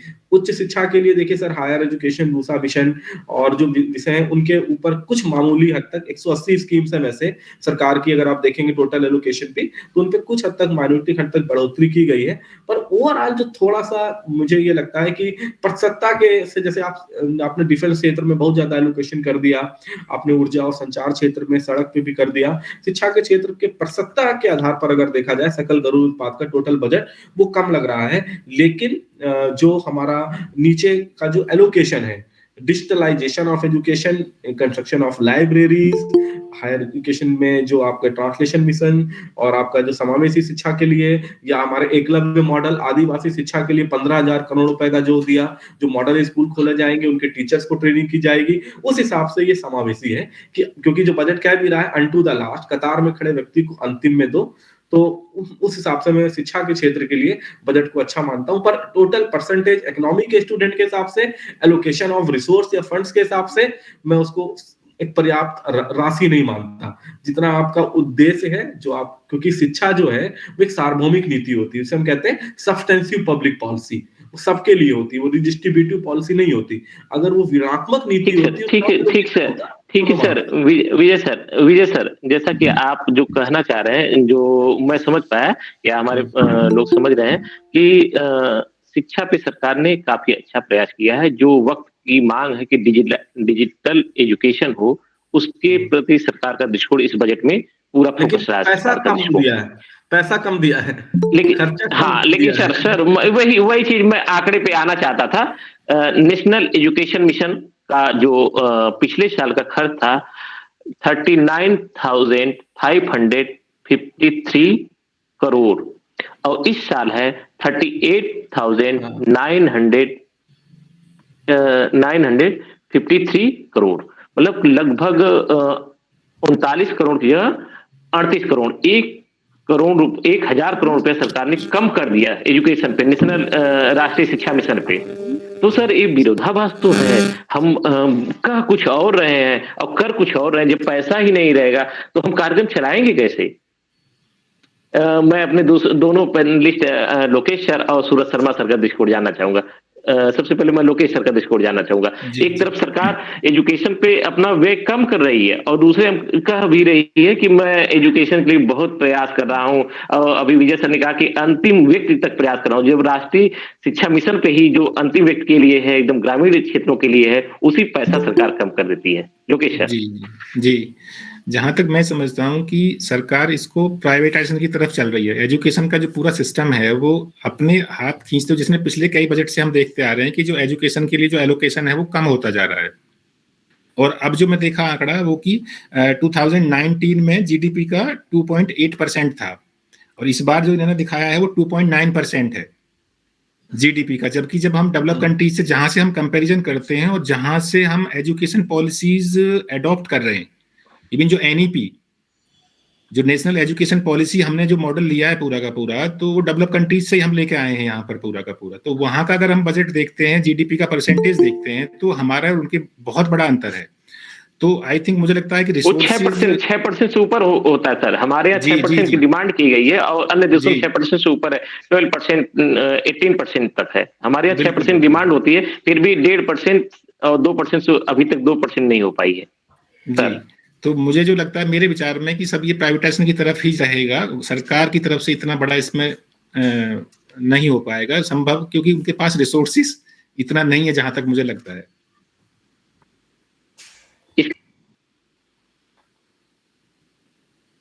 इसका मतलब है कि सरकार कह तो रही है तो प्राइवेट सेक्टर को छोड़ेगी, प्राइवेट सेक्टर इस पे काम करे। सूरज शर्मा सर अपना दृष्टिकोण बताएं, एजुकेशन पे सरकार क्या कर रही है? जी सर, जैसा कि हमारे दो पैनलिस्ट ने बताया कि ऑब्वियस है कि जिस तरीके का जितना जीडीपी का परसेंटेज होना चाहिए एजुकेशन के एक्सपेंडिचर में उतना है नहीं, और ये बहुत बड़ी विडंबना है कि पर्टिकुलर जो दो ह्यूमन कैपिटल के जो इंडेक्स होते हैं, जिनको जैसे हेल्थ और एजुकेशन, इन दो चीज़ों पर गवर्नमेंट को सबसे ज़्यादा खर्च करना चाहिए। लेकिन डॉक्टर लोकेश सर ने बहुत सही बताया कि गवर्नमेंट जो है वो इन दोनों चीज़ों से अपना हाथ खींचना चाहती है, और ये हम अभी से नहीं, हमको पता चला, ये 2014-15 के बजट से ही हमको देख के समझ में आ गया था कि गवर्नमेंट जो है वो इस तरह के सेक्टर्स में डायरेक्ट इंटरवीन नहीं करना चाहती।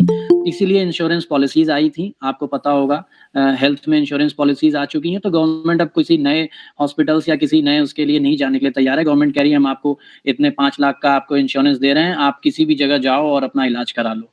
और इसी के साथ एजुकेशन सेक्टर को भी अगर आप देखेंगे तो नेशनल एजुकेशन पॉलिसी, खासकर सर ने जो इसका मेंशन किया, नेशनल एजुकेशन पॉलिसी को बहुत ही जल्दीबाजी में हर एक क्षेत्र में लागू करने की कोशिश की गई।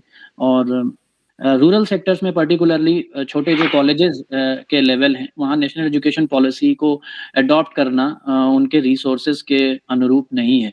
तो गवर्नमेंट को थोड़ा इसमें रिसोर्सेज बढ़ाने पर भी और ध्यान देना चाहिए कि किस तरीके से रिसोर्सेज को बढ़ाया जा सके, तभी एनईपी का जो है वो इम्प्लीमेंटेशन कायदे से हो पाएगा।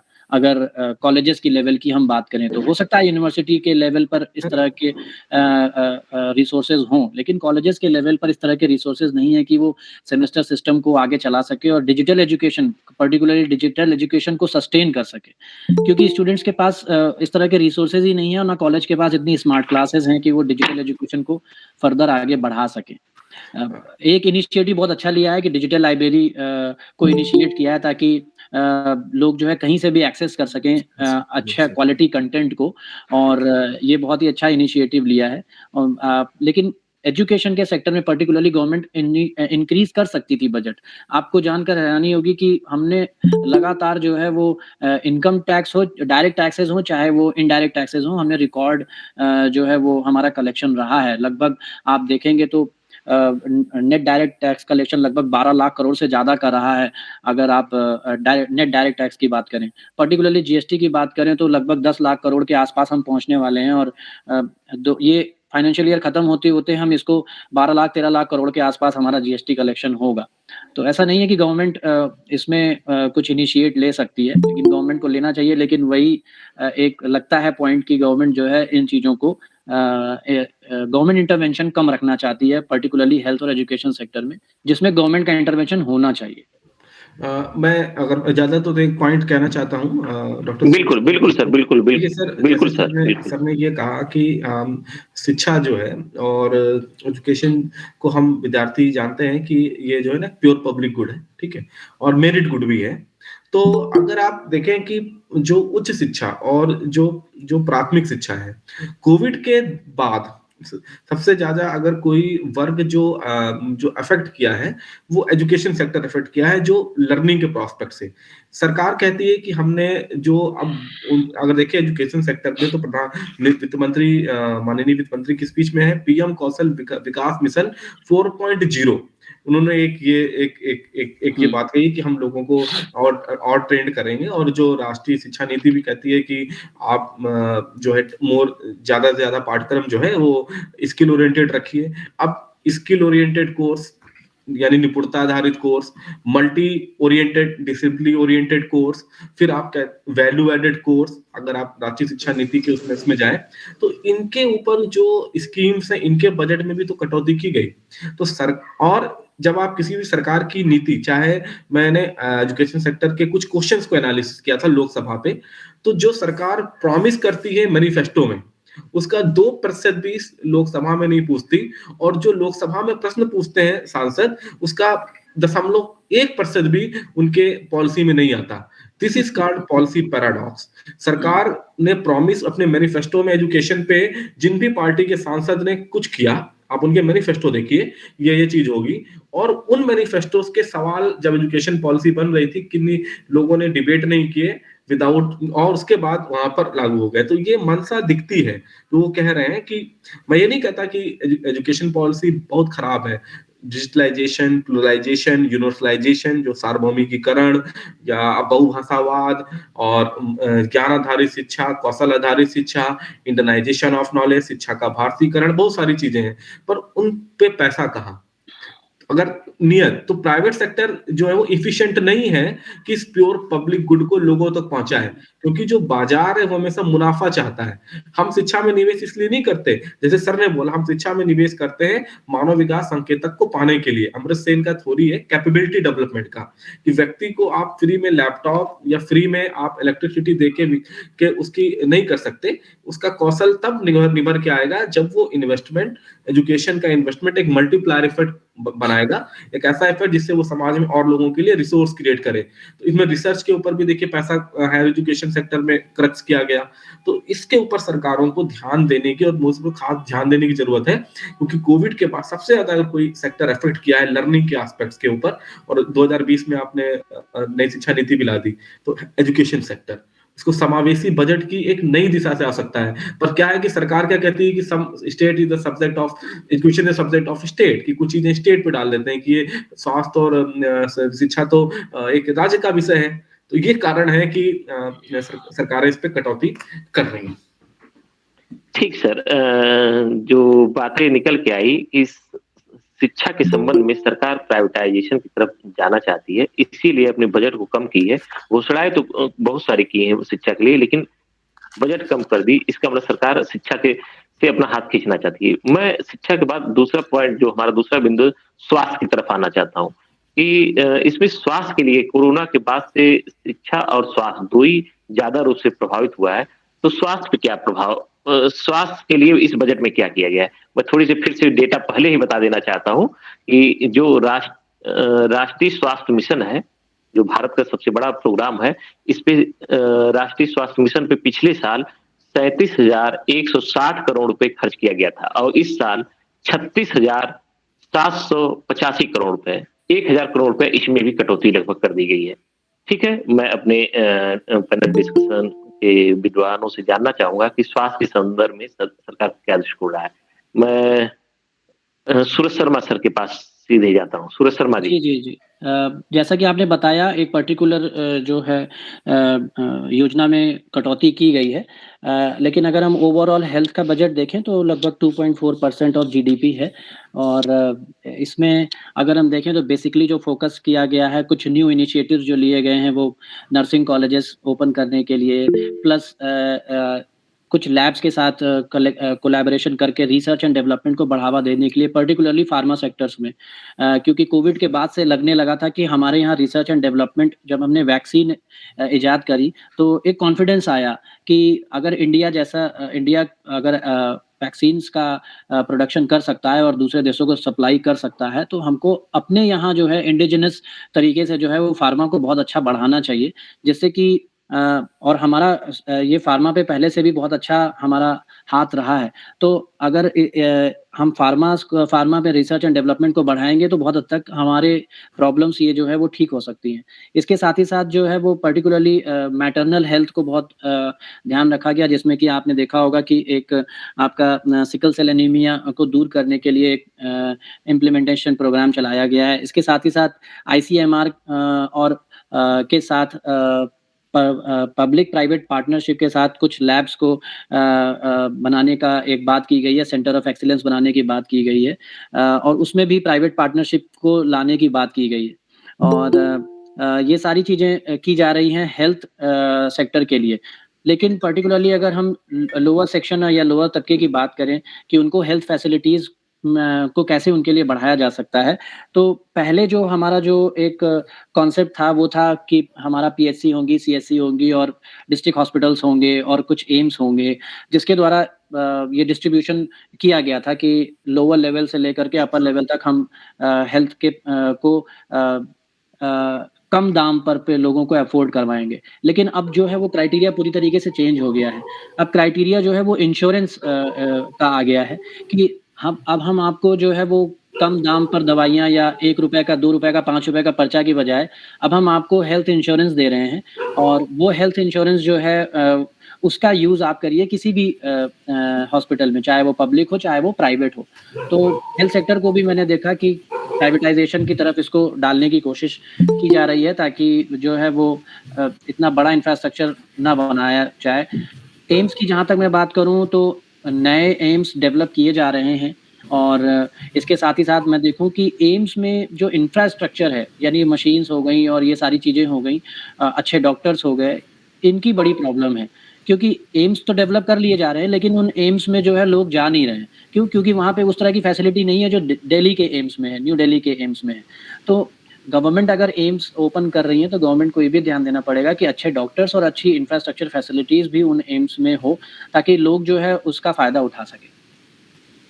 जी, ओवर टू यू। मैं ठीक है, सूरज शर्मा सर की बात से जो निकला है कि सूरज शर्मा सर कह रहे हैं कि स्वास्थ्य पे सरकार ध्यान तो दे रही है, लेकिन उस स्वास्थ्य पे डायरेक्ट न ध्यान दे रही, बल्कि रिसर्च एंड डेवलपमेंट पे सरकार ध्यान दे रही है और सरकार प्राइवेटाइजेशन की तरफ जा रही है। मैं लोकेश सर की तरफ जाना चाहूंगा। लोकेश सर का क्या दृष्टिकोण है इस बजट पे स्वास्थ्य के संदर्भ में? लोकेश सर जी, मुझे ऐसा लगता है थोड़ा सा कि जो पिछले कोविड पीरियड रहा है पिछले 2 साल का, तो वहां पर एक्सपेंडिचर बहुत बढ़ा सरकार की तरफ से, और वैक्सीनेशन पे अभी भी चल रहा है वो। लेकिन ओवरऑल जब जीडीपी के परसेंटेज में हम देखते हैं तो वो यह आंकड़ा जो आपने पेश किया वो थोड़ा सा डाउन हुआ है, और उसका रीजन यही है कि हेल्थ इंश्योरेंस को बढ़ाया गया, और हेल्थ इंश्योरेंस में जो गरीब लोग हैं उनके लिए आयुष्मान कार्ड सरकार की तरफ से लॉन्च किया गया कि भाई उन्हें फैमिली हेल्थ की फैसिलिटीज मिलती रहे उसके हिसाब से। बाकी जो लोग कैपेबल हैं वो अपना हेल्थ में जाएं और अपना प्राइवेट सेक्टर में या पब्लिक सेक्टर में जहां भी हैं वो अपने बेस पे उस चीज को बियर करें उस चीज के लिए। वो तो मेन पर्पज जो मुझे थोड़ा सा लगा कि कोविड के टाइम पीरियड में इतना बड़ा एक्सपेंडिचर हुआ है सरकार की तरफ से, और वो अभी भी चल रहा है वैक्सीनेशन के लिए। अभी भी सरकार की तरफ से ही सारी फैसिलिटीज उसकी दी जा रही है। वो प्राइवेट सेक्टर में दिया था लेकिन वापस ले लिया गया था, सरकार ही उसका पूरा का पूरा अपने बहन कर रही है उस चीज के लिए।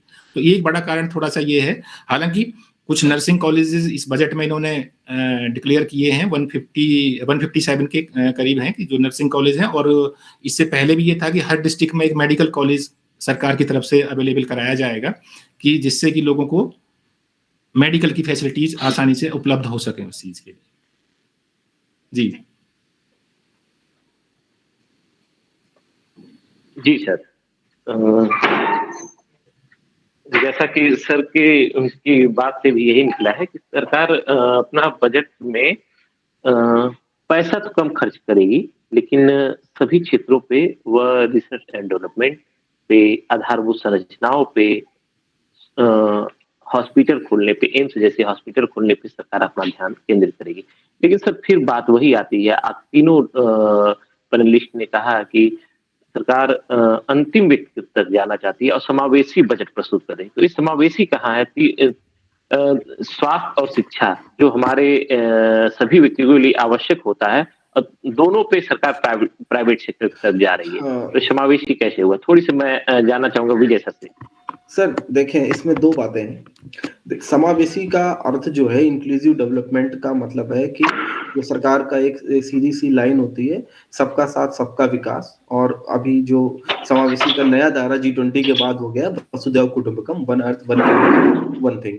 हेल्थ की जहां तक आप स्वास्थ्य की बात करते हो, तो हमको ये देखना चाहिए कि पूर्ववर्ती बजट या जो पिछली नीति आई है उसमें सरकार का क्या उद्देश्य रहा है। देखिए, बजट जो है उसमें हम जो हमारी जो नीतियां होती हैं, और फिर उस नीति में हमारे कुछ कार्यक्रम होते हैं। वो कार्यक्रम रेगुलेटरी भी हो सकते हैं, सब्सटेंसिव भी हो सकते हैं, डिस्ट्रीब्यूटिव भी हो सकते हैं। हिंदी में उनको ज्यादा मैं बेहतर कह सकता हूँ कि या तो जो हमारे जो प्रोग्राम हैं वो विवरणात्मक हो सकते हैं, न्यायात्मक हो सकते हैं, है ना, सब सर्ववारी। 2017 में सरकार ने कुछ वो रखे, राष्ट्रीय स्वास्थ्य नीति आई कि हमें इनफैंट मोर्टेलिटी रेट को कम करना है, मातृ मृत्यु दर को स्तर तक लाना है।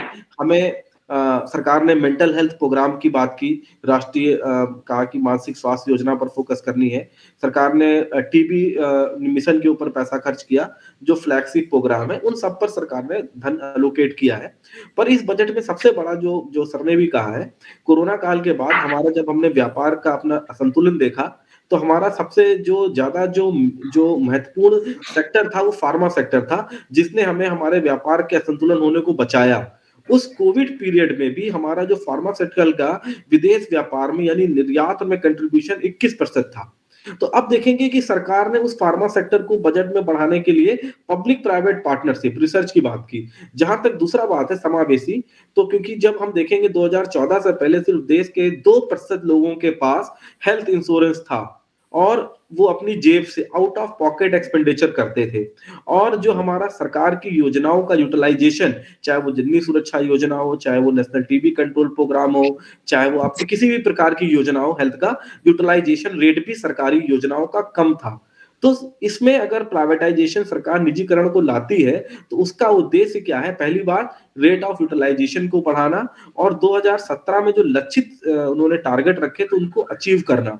तो अगर आप 2% आपका टोटल आबादी का सिर्फ स्वास्थ्य में इंश्योरेंस था, और अगर वो हमारे जो जन आरोग्य योजना से या प्रधानमंत्री आयुष्मान योजना से वो बढ़ता है, तो उसको मैं एक सकारात्मक कदम मानता हूं। दूसरा बात, सरकार की इस बार की योजना, मैंने जैसे पहले भी कहा है कि विश्व बाजरा दिवस मनाया जा रहा है, और भारत जो है वो 42 करोड़ लोगों की डायबिटिक कैपिटल है, डायबिटीज की राजधानी है।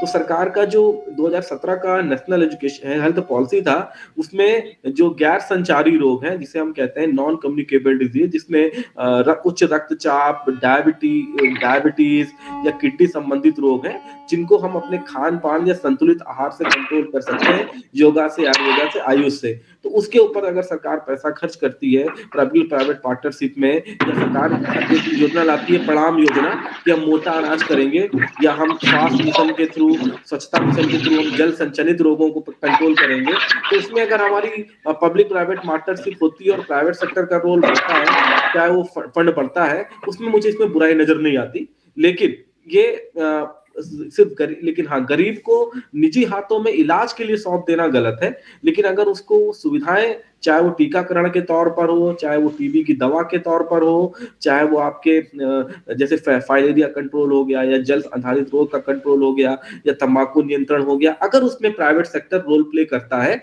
इसमें कोई गलत नहीं है। 2%, 120 करोड़ की आबादी में 2014-15 तक सिर्फ 2% लोगों के पास स्वास्थ्य बीमा था। तो क्या ये सरकार के पास संभव है? इसलिए public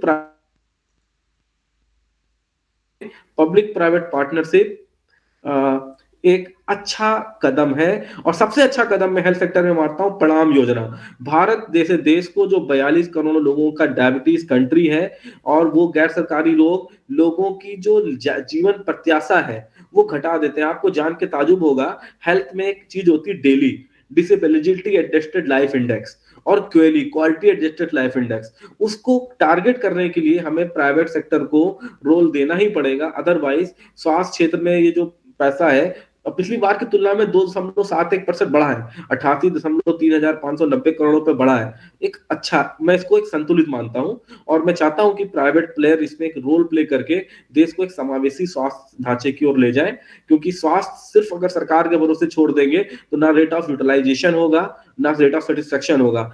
health is a public good, वो एक सार्वजनिक वस्तु है, पर वहां पे इंफॉर्मेशन असिमेट्री भी रहती है। हमें ये भी समझना होगा एक अर्थशास्त्र के विद्यार्थी के नाते, कि लोग बिना पर्चे के डॉक्टर से जाके मेडिकल से दवाई ले आते हैं, और अब सरकार ने डिजिटलाइजेशन ऑफ हेल्थ मिशन चालू कर दिया, और इससे पहले कि सारे लोगों की सूचनाएं एक सारे रहेंगे कि मैं कहीं डॉक्टर के पास गया तो एक क्लिक में दूसरे को भी इंफॉर्मेशन है। तो डिजिटलाइजेशन ऑफ हेल्थ, चाहे वो पब्लिक में दिखा रहा है चाहे वो प्राइवेट में दिखा रहा है, उसका डाटा खोला, और सरकार ने नेशनल डाटा मिशन की भी बात की है इसमें। ठीक है, मैं इसको अच्छा बोलता हूँ। हाँ, ठीक है सर। स्वास्थ्य के संदर्भ में भी बात वही निकल के आई कि सरकार स्वास्थ्य पे भी प्राइवेटाइजेशन की तरफ देख रही है, अपना हाथ खींच रही है, पब्लिक पार्टनरशिप पे जा रही है, पब्लिक प्राइवेट पार्टनरशिप पे जा रही है सरकार स्वास्थ्य और शिक्षा पे। अब हम तीसरा पॉइंट आते हैं, रोजगार, जो सभी लोगों के लिए आवश्यक होता है। रोजगार के लिए सरकार का इस बजट में क्या दृष्टिकोण रहा है, इसके लिए मैं अपने पैनल डिस्कशन में जानना चाहूंगा तीनों स्पेशलिस्ट से, लेकिन फिर मैं डेटा पहले बता देना चाहता हूं ताकि उसमें लोग समझते रहें, हमारे विद्यार्थी भी जुड़े हुए। मनरेगा पे, महात्मा गांधी राष्ट्रीय रोजगार गारंटी रोजगार कार्यक्रम पे सरकार पिछले साल 73,000 करोड़ रुपए खर्च करना के लिए बजट प्रस्तुत की थी, और इस बार 60,000 करोड़ रुपए रखी है। 10,000 करोड़ रुपया मनरेगा पे कम कर दिया गया, नंबर 1। नंबर 2, राष्ट्रीय आजीविका मिशन पे सरकार पिछले साल 14,236 करोड़ रुपया खर्च करने वाली थी, और इस साल 14,129 करोड़ रुपए खर्च करेगी। इसमें भी 100 करोड़ रुपए कम कर दिया गया। ऐसे करके जितने भी सरकार के राष्ट्रीय ग्रामीण स्वरोजगार अभियान जो था उसमें बढ़ोतरी की गई है। 663 की जगह 895 करोड़ रुपया किया गया है। हालांकि यह बहुत मामूली वृद्धि है, और जो सबसे बड़ा हमारा कार्यक्रम था मनरेगा, उस पर 10,000 करोड़ रुपया कम कर दिया गया है। तो मैं अपने तीनों विद्वानों से जानना चाहूंगा कि रोजगार के संदर्भ में इस बजट में सरकार का कैसा दृष्टिकोण रहा है। मैं सबसे पहले लोकेश सर की तरफ आना चाहूंगा। लोकेश सर जी, जो आपने एक आंकड़ा बताया है उसका एक मेन रीजन मैं यही मानता हूं कि अगर आप अनएम्प्लॉयमेंट रेट भी देखोगे तो 2020 में सबसे हाई रहा है। रीजन ऑफ कोविड, कि लोगों को कोविड की वजह से प्रोडक्शन रुक गया, प्लांट बंद हो गए, तो वहां पर सरकार के पास एक ही जरिया था कि लोगों से रोजगार अगर कुछ कराया जाए तो मनरेगा। तो मनरेगा का बजट उस समय बढ़ाना पड़ा था इन्हें उसके लिए जो है। लेकिन अब ये चीजें ये कि भाई जैसे जैसे दूसरे सेक्टर्स में अगर हम चीजें बढ़ाएंगे तो एम्प्लॉयमेंट हमें, जैसे अभी आप देख रहे हैं जो G20 की बात कर रहे थे डॉक्टर साहब, तो उसका मेन पर्पज ये था कि हमें इन्वेस्टमेंट को लाना है। और अभी मैं यहाँ पे एक चीज छूट गया था, मैं यहाँ ये भी बताना चाहता हूँ। CMI की अभी डेटा आया है कि बेरोजगारी बढ़ी हुई है और ग्रामीण सेक्टर में और बढ़ी हुई है। उसके बाद भी सरकार मनरेगा पे अपना खर्च कम करती है। सर, दोनों को ध्यान में रख के बताया जाए।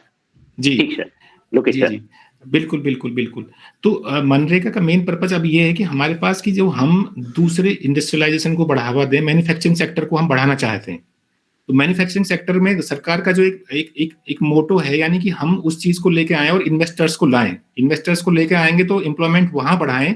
ये मनरेगा का जो पार्ट है, आप भी देख रहे हैं कि मनरेगा का अगर डेवलपमेंट के पर्पज से आप देखते हो तो मनरेगा का जो रोल है, ठीक है कि एक रोजगार मिल रहा है, लोगों की आजीविका चलती है उससे, लेकिन जितना मशीनीकरण बढ़ता जा रहा है वहां पे तो इतना काम नहीं है। गांव के अंदर आप कितना काम मानोगे, एक विलेज के अंदर कितना काम है कि कितने लोगों को आप रोजगार दे सकते हो। तो जब हमें पता है कि वहां पर एम्प्लॉयमेंट है ही नहीं, तो वहां का बजट बढ़ाने से हमें लाभ मिलेगा क्या? एक गांव के पास कितने लोगों को रोजगार आप दे सकते हो मनरेगा में, वो लिमिटेड है। उस चीज को हमें दूसरी तरफ लेके जाना होगा। नहीं सर, फिर यहाँ पे थोड़ी सी मिस्टेक हो रही है। मनरेगा में कोई प्रोडक्टिव काम नहीं किया जाता है, लोगों को रोजगार दिया जाता है और वो छोटे मोटे शारीरिक श्रम के आधार पर काम दिया जाता है ताकि वो रोजगार में लगे रहे। क्योंकि किन्स की बात अभी सर ने इससे पहले की थी, अब किन्स का ही प्लान है मनरेगा एक तरह से लोगों को रोजगार दिया जाए ताकि उनकी मांग बढ़ सके। गवर्नमेंट का इनिशिएटिव हो उसके लिए, बिल्कुल बिल्कुल बिल्कुल वो ये चाहते थे गवर्नमेंट का इंटरफियर हो, फ्री नहीं छोड़ा आप इकोनॉमी को। कि इसका जो मेन पर्पस यही था उनका कि जब भी कभी इस तरह का रिसेशन या कोई चीज हमारे सामने आती है तो गवर्नमेंट को इंटरफियर आके करना चाहिए, जिससे कि एम्प्लॉयमेंट जनरेट हो। तो जहां तक मैं समझता हूं कि सरकार का मेन जो फोकस है वो ये है कि हम मैन्युफैक्चरिंग सेक्टर को आगे बढ़ाएं और उस मैन्युफैक्चरिंग सेक्टर को बजट उधर की तरफ हम लेके चलें। जो बजट एलोकेशन जो आपने एक आंकड़ा दिया, मेरे विचार में कि इसीलिए वहां से कुछ कम किया गया है कि उसे हम दूसरी तरफ लेके आए वहां से, वो क्योंकि वहां से जो प्रोडक्टिव जो आपने कहा वो मैं बता रहा हूँ, लेकिन फिर भी एक एम्प्लॉयमेंट के नाम पे हम दे तो रहे ना, काम तो दे रहे हैं ना वहां पे, लेकिन वो कितना दे सकते हैं? एक गांव के पास मनरेगा में हम कितने लोगों को काम? ठीक है लोकेश सर, जो एक बड़ा माइग्रेशन हो रहा है लेबर का, आप देखते हैं। जी जी सर, आप क्या बताना चाहेंगे रोज इस एक तरफ सरकार बजट में कटौती कर रही है, दूसरे तरफ बेरोजगारी बढ़ भी रही है, सरकार ऐसा क्यों कर रही है? जी अभी लेटेस्ट डेटा आया, अभी 7.7% के आसपास जो है वो अनएम्प्लॉयमेंट रेट रहा है और 7.7% काफ़ी ज़्यादा है इंडियन इकोनॉमी, अगर हम एक डेवलपिंग इकोनॉमी की बात करें तो। और पर्टिकुलरली अगर हम देखें तो जैसे कि आप मनरेगा की पर्टिकुलरली बात कर रहे हैं कि उसमें बजट कम हुआ है और गवर्नमेंट ने, अब मैंने देखा कि डायरेक्ट जो प्रोग्राम्स थे, जो डायरेक्ट एम्प्लॉयमेंट जनरेशन के प्रोग्राम्स से थोड़ा सा हट करके गवर्नमेंट ने अब ये इनिशिएटिव लेना शुरू किया है कि गवर्नमेंट जो है वो इनडायरेक्टली जो है वो जॉब अपॉर्चुनिटीज़ को अफेक्ट करे। और इनडायरेक्टली जब गवर्नमेंट जॉब अपॉर्चुनिटीज़ को अफेक्ट करने की कोशिश करती है तो गवर्नमेंट नेशनल इंफ्रास्ट्रक्चर पाइपलाइन के थ्रू, मैन्युफैक्चरिंग सेक्टर के थ्रू, प्लस एमएसएमईज को रिवैम्प करके और उनकी क्रेडिट गारंटी स्कीम्स, जैसे कि आपने देखा लगभग 9,000 करोड़ रुपए का क्रेडिट गारंटी स्कीम जो है उसके तहत दिया गया है उनको। इसके साथ ही साथ विवाद से विश्वास 1 और 2 में भी आप देखें तो लगभग 90 जो कोविड में जो एमएसएमईज फेल हो गई थी उनके लगभग 95% उनको वापस करने की बात की गई है कि 95% तक हम उनको हेल्प कर सकते हैं, उनका जो काउंटर फीट है फोरफीट है।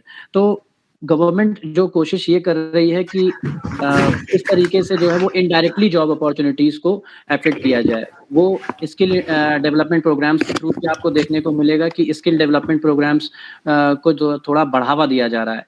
ये जो नेशनल एजुकेशन पॉलिसी की जो अभी तक हम बात कर रहे थे, उसमें आप देखेंगे कि वोकेशनल कोर्सेज का और माइनर्स का यानी मल्टीडिसिप्लिनरी सब्जेक्ट्स का रोल काफ़ी बढ़ गया है। और वो इसी वजह से बढ़ाया है कि लोग जो है वो पढ़ाई के साथ-साथ स्किलिंग भी देखें, क्योंकि जब एक कोई मेजर सब्जेक्ट पढ़ के अगर कोई वहाँ तक यूजी, पीजी और पीएचडी करके अगर वो अनएम्प्लॉयड बैठा हुआ है, तो उसको कोई ऐसा स्किल भी साथ में दिया जाए जिससे कि वो अपना जो है वो एक रोजी-रोटी चला सके और उसको मनरेगा पे डिपेंड ना होना पड़े हर चीज़ के लिए। मैंने मतलब फिजिकल लेबर पे डिपेंड ना होना पड़े। सूरज सर ठीक है। मैं जहाँ तक सूरज सर ने कहा कि सूरज सर का मानना है कि सरकार अब रोजगार अपनी तरफ नहीं देना चाहती, बल्कि लोगों को खुद स्वरोजगार के लायक बनाना चाहती है। मैं विजय सर की तरफ आना चाहूंगा। सर, आपका क्या दृष्टिकोण है? एक तरफ बजट में कटौती हो रही है, दूसरी बेरोजगारी बढ़ रही है और सरकार अमृत सेन की एक किताब है, उन्होंने लिखा था कि वाई जीडीपी डजंट मैटर 2014 में, बहुत फेमस किताब है उनकी कि और मिसमेजरिंग द ग्रोथ। वो 3 नोबेल लॉरेट्स थे, उन्होंने किताब, उसमें बड़ा अच्छा कोटेशन उन्होंने दिया कि government knowingly shows you the statistics higher to feel you better off, but actually आप you are becoming worse off. जो सरकारें जानबूझकर आंकड़ों को, बाजीगरी को ज्यादा शो करती हैं क्योंकि लोग ये फील करें कि वो बढ़ रहे हैं, पर वास्तव में वो घट रहे होते हैं। रोजगार के आधार अगर आप आंकड़ों के नजर डालें तो जो हमारी जो प्राइवेट एजेंसियां हैं या जो रेटिंग एजेंसियां हैं या जो बनाते हैं, उनका जो आंकड़ा सरकार के आंकड़ों से मेल नहीं खाता। अगर मैं सरकारी आंकड़ों की बात करूं तो इन्होंने कहा है कि हमारा 7.2%, पर अगर आप बेरोजगारी को देखें भारत में तो रोजगार मापा कैसे जाता है? सीजनल अनएम्प्लॉयमेंट या जो हमारा जो वर्कर है, परिभाषा क्या है? 18 से 20 साल का वो व्यक्ति जिसको इतने दिन के लिए रोजगार नहीं मिला या जो अर्न नहीं करता, जो अर्न कर सकता है वो बेरोजगार है। लेकिन जो मनरेगा है, मैं आपको यहाँ पे क्लियर कर देना चाहता हूँ, जैसे पैनलिस्ट भी कह रहे थे, मनरेगा सिर्फ एक प्रोग्राम नहीं है। ये जयाद रेंज और आप अगर देखें तो जो इसमें पीछे व्यक्ति थे, ये राइट बेस्ड पब्लिक पॉलिसी है। राइट बेस्ड पब्लिक पॉलिसी की योर राइट। अगर आपको रोजगार नहीं मिलता 100 दिन का तो सरकार आपको ये चीज देगी। इसका मतलब है कि इसके धन में कटौती, लोगों के रोजगार के अधिकार में कटौती। आप इस दृष्टिकोण से देखिए। दूसरा सवाल रहा कि रूरल जो पॉपुलेशन है उसको आखिर रोजगार पर ट्रांसफर कैसे किया जाए। जैसे अभी लोगों ने कहा कि रूरल जो एरिया के कॉलेजेस हैं, आप जाए वहां पे बीए या बीएससी जो लड़का या बीकॉम करता है, वहां पर क्योंकि उसको उतना level of journalisation of education नहीं मिलता कि वो compete कर सके दिल्ली में एजुकेशन लिए लड़के से, तो वो बेरोजगारी बढ़ जाती है। तो अब क्या होता है कि इस लेवल ऑफ एजुकेशन को दूर करने के लिए सरकार ने वोकेशनल ऑफ एजुकेशन को बढ़ावा दिया। पर वो वोकेशनल एजुकेशन में आप क्या पढ़ाना चाहते हैं? क्या आपके जो परंपरागत उद्योग हैं वो आपको रोजगार देते हैं ना, उनका रोजगार कोफिशिएंट ज्यादा होता है। उत्तर प्रदेश सरकार एक योजना लाई, 1 डिस्ट्रिक्ट 1 प्रोग्राम, कि जैसे मान लीजिए कि छोटे छोटे शहरों में, बनारस में कालीन बनता है तो कालीन का लिए, लखनऊ में आपके चिकन बनता है, जरदोजी का काम होता है। छोटा शहर का जो हमारा जो मझोला उद्योग है, जो लघु उद्योग है, वो आपको रोजगार दे सकता है। श्रम आधारित जो चीजें रोजगार दे सकता है, उसके ऊपर बजटरी एलोकेशन कम है, उसका रोजगार गुणांक ज्यादा है। हम लुइस के उस मॉडल पे नहीं चल सकते कि हम रूरल एरिया से पॉपुलेशन को अर्बन एरिया में ट्रांसफर कर दें और इंडस्ट्री उसको रोजगार दे दे, या हमें मान के चले there is unlimited supply of labour. वो संभव नहीं है भारत जैसी अर्थव्यवस्था के लिए। अर्थव्यवस्था में रोजगार देने के लिए सरकार को श्रम आधारित जो कुछ उद्योग हैं, जो पूरे भारत में मतलब जगह जगह पे, मतलब जो जहां पर जिनकी हमारी फैक्टर इंटेंसिटी प्रोड्यूस करने को है। आपको जान के ताज्जुब होगा, रामपुर जो एक जमाने में चाकू उद्योग के लिए फेमस था, वहां पर चाकू का एक कारखाना बचा है। फिरोजाबाद में चूड़ी के जो कारखाने हैं, जहां पर जो चूड़ी के लिए फेमस था, वहां पर लोगों के पास रोजगार नहीं है। तो जब हम परंपरागत रोजगार कौशल का ट्रांसफर भी नहीं करेंगे लोगों को, तो भी बेरोजगारी बढ़ेगी ना। तो और क्या है, अब दिक्कत क्या है कि डिग्री, और ये ना सामाजिक संवाद का विषय है, इस पे सिर्फ अर्थशास्त्री बात नहीं कर सकते, क्योंकि हम ये मानते हैं कि जो व्हाइट कॉलर जॉब कर रहा है वही श्रेष्ठ है। जब हमने सामाजिक एक दायरा ऐसे बना लिया कि जैसे मैं और आप हैं, हम लेक्चरर हैं, हमारी समाज में प्रतिष्ठा है क्योंकि हम पढ़ के एक ऊंचे पद पे नौकरी करते हैं, तो वो श्रेष्ठता है। तो लेकिन जो भारत की अर्थव्यवस्था है वो इस आधार पे नहीं चलती, उत्तम खेती, मध्यम मान, निषद चाकरी, भीख निदान। और हमने क्या किया है कि हमने खेती को उत्तम ना माना, क्योंकि खेती हमारे लिए एक फेवरेट व्यवसाय तो रहा, लेकिन वो जनित व्यवसाय नहीं रहा कि हमको पैसा दे सके, क्योंकि उसकी इनकम इलास्टिक रहती है। तो रोजगार के क्षेत्र में सरकारों को इन मध्यम, लघु और जो छोटे छोटे, उनके ऊपर पैसा खर्च करना पड़ेगा। मनरेगा पे राइट देकर भी आप कितने दिन तक, मैं किसी व्यक्ति को कहता हूं तुम्हें 100 दिन काम मिलेगा, तुम गांव में तालाब खोद लो, तुम गांव की सड़कें बना लो, उसकी भी एक सीमा है उस कार्य की। तो जब तक परंपरागत कौशल विकास को मध्यम लघु उद्योग जो वहां के जो प्रसिद्धि रही है एक समय में भारत की, उनको नहीं किएंगे तो हमारा वेल्थ का भी ड्रेन होगा, हमारा रिसोर्स बिहार से माइग्रेट करके दिल्ली भी जाएगा और वो क्षेत्र अविकसित रहेगा और दूसरा क्षेत्र विकसित हो जाएगा। तो इससे हमारी रीजनल डिस्पैरिटीज भी बढ़ेंगी। तो रोजगार को विकेंद्रीकृत करने के लिए वही देना है, और सरकार के पास इस विकेंद्रीकृत योजना के लिए कुछ पैसा होना चाहिए। Make in India is good, लेकिन अगर आप उसको स्वदेशी के आस्पेक्ट से कंपैरिजन करोगे कि तकनीक भी हमारी हो, हमारा रोजगार, हमारा रिसोर्स भी हमारा उस एरिया को, तो वहां पे पैसा देना चाहिए। और यूपी गवर्नमेंट को 1 डिस्ट्रिक्ट 1 प्रोग्राम एक उदाहरण बन सकता है। सरकार को कुछ ऐसी स्कीम लानी चाहिए थी जिसके ऊपर पैसा करें। कौशल किसका, कैसे विकास करें कौशल का भाई? कि सब तो डिजिटलाइजेशन पे नहीं काम कर सकते ना। आप देखिए दुनिया में मंदी जो आ रही, सबसे ज्यादा डिजिटल जो लोग काम कर रहे हैं, फेसबुक है, व्हाट्सएप है, ट्विटर है, या जो अन्य आईटी सेक्टर ही झेल रहा है ना। तो जो सर्विस सेक्टर जितना तेजी से गिरता है उतना तेजी से घटता भी है। मुनव्वर राना का एक शेर है कि बुलंदी किस शख्स के हिस्से में बड़ी देर तक रहती है, बड़ी ऊंची इमारत हर घड़ी खतरे में रहती है। तो जो सेवा क्षेत्र है ना, जितना ज्यादा लोगों को रोजगार देता है उतना ही ज्यादा उनको पीछे भी खींचता है। तो आप देखेंगे जो अनएम्प्लॉयमेंट रेट है उनमें ज्यादा बढ़ेगी जो नौकरी पेशा है। They are a job, they are people, they are a income without a wealth. और गांव के क्षेत्र के लोगों के पास धन है, they are a people wealth without income. तो उनकी वेल्थ को ट्रांसफर कर सकते हैं कि वो अपने करके इन्वेस्टमेंट करके चैनलाइज करके रोजगार क्रिएट करें। तो हमें ये भी देखना है कि हम क्या जॉब ऐसा क्रिएट करें कि हम लोगों को नौकरी तो दे दें, पर मान लीजिए 30,000 रुपए उसकी इनकम है, वो रह रहा है दिल्ली जैसे प्रदूषित शहर में और उसके पास वेल्थ कुछ नहीं है, और वो फिर जब वो सफर करेगा तो ना तो उसके पास सरकार का कोई आंकड़ा है ना किसी के पास। तो ये चीज को हमें समझना चाहिए। और ये सिर्फ एक अर्थशास्त्रियों के लिए नहीं बल्कि समाजशास्त्रियों को भी हमें समझने की आवश्यकता है कि हम रोजगार को बेड लेबर के कॉन्सेप्ट सा सम्मान रोजगार देखें।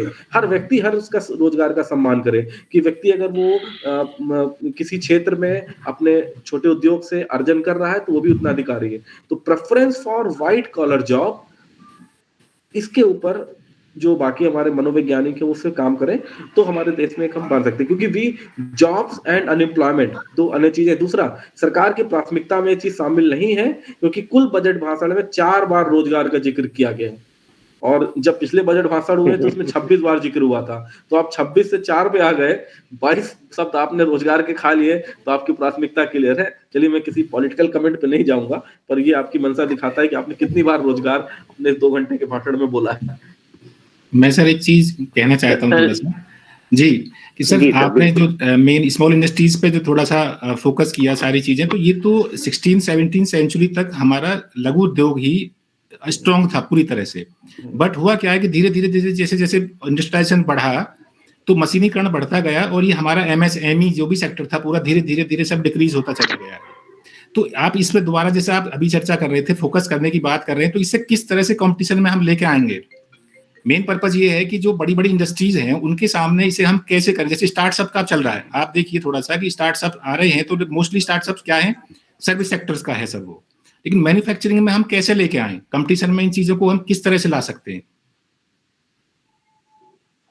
देखें, गांव के लोगों के पास वेल्थ है, इनकम नहीं है उनके। अगर अभी मान लीजिए कि एक शहर में 40,000 रुपए कमाने वाला आदमी वो इनकम टैक्स दे रहा है, मान लीजिए, चलो मैं कहता हूँ 70,000 कमा रहा है, उसको अगर कैंसर या कुछ किडनी की बीमारी हो जाए और उसके पास हेल्थ इंश्योरेंस नहीं हो, प्राइवेट सेक्टर में काम करता है, उसके पास इतनी बचत नहीं कि उसके पास कोई और इंश्योरेंस हो, तो वो बुरी स्थिति में है। या वो व्यक्ति जिसके पास 50 लाख की जमीन है और उसकी इनकम मात्र 3,000 है, कौन अपने स्वास्थ्य का इलाज बेहतर कर सकता है, आप मुझे बताइए।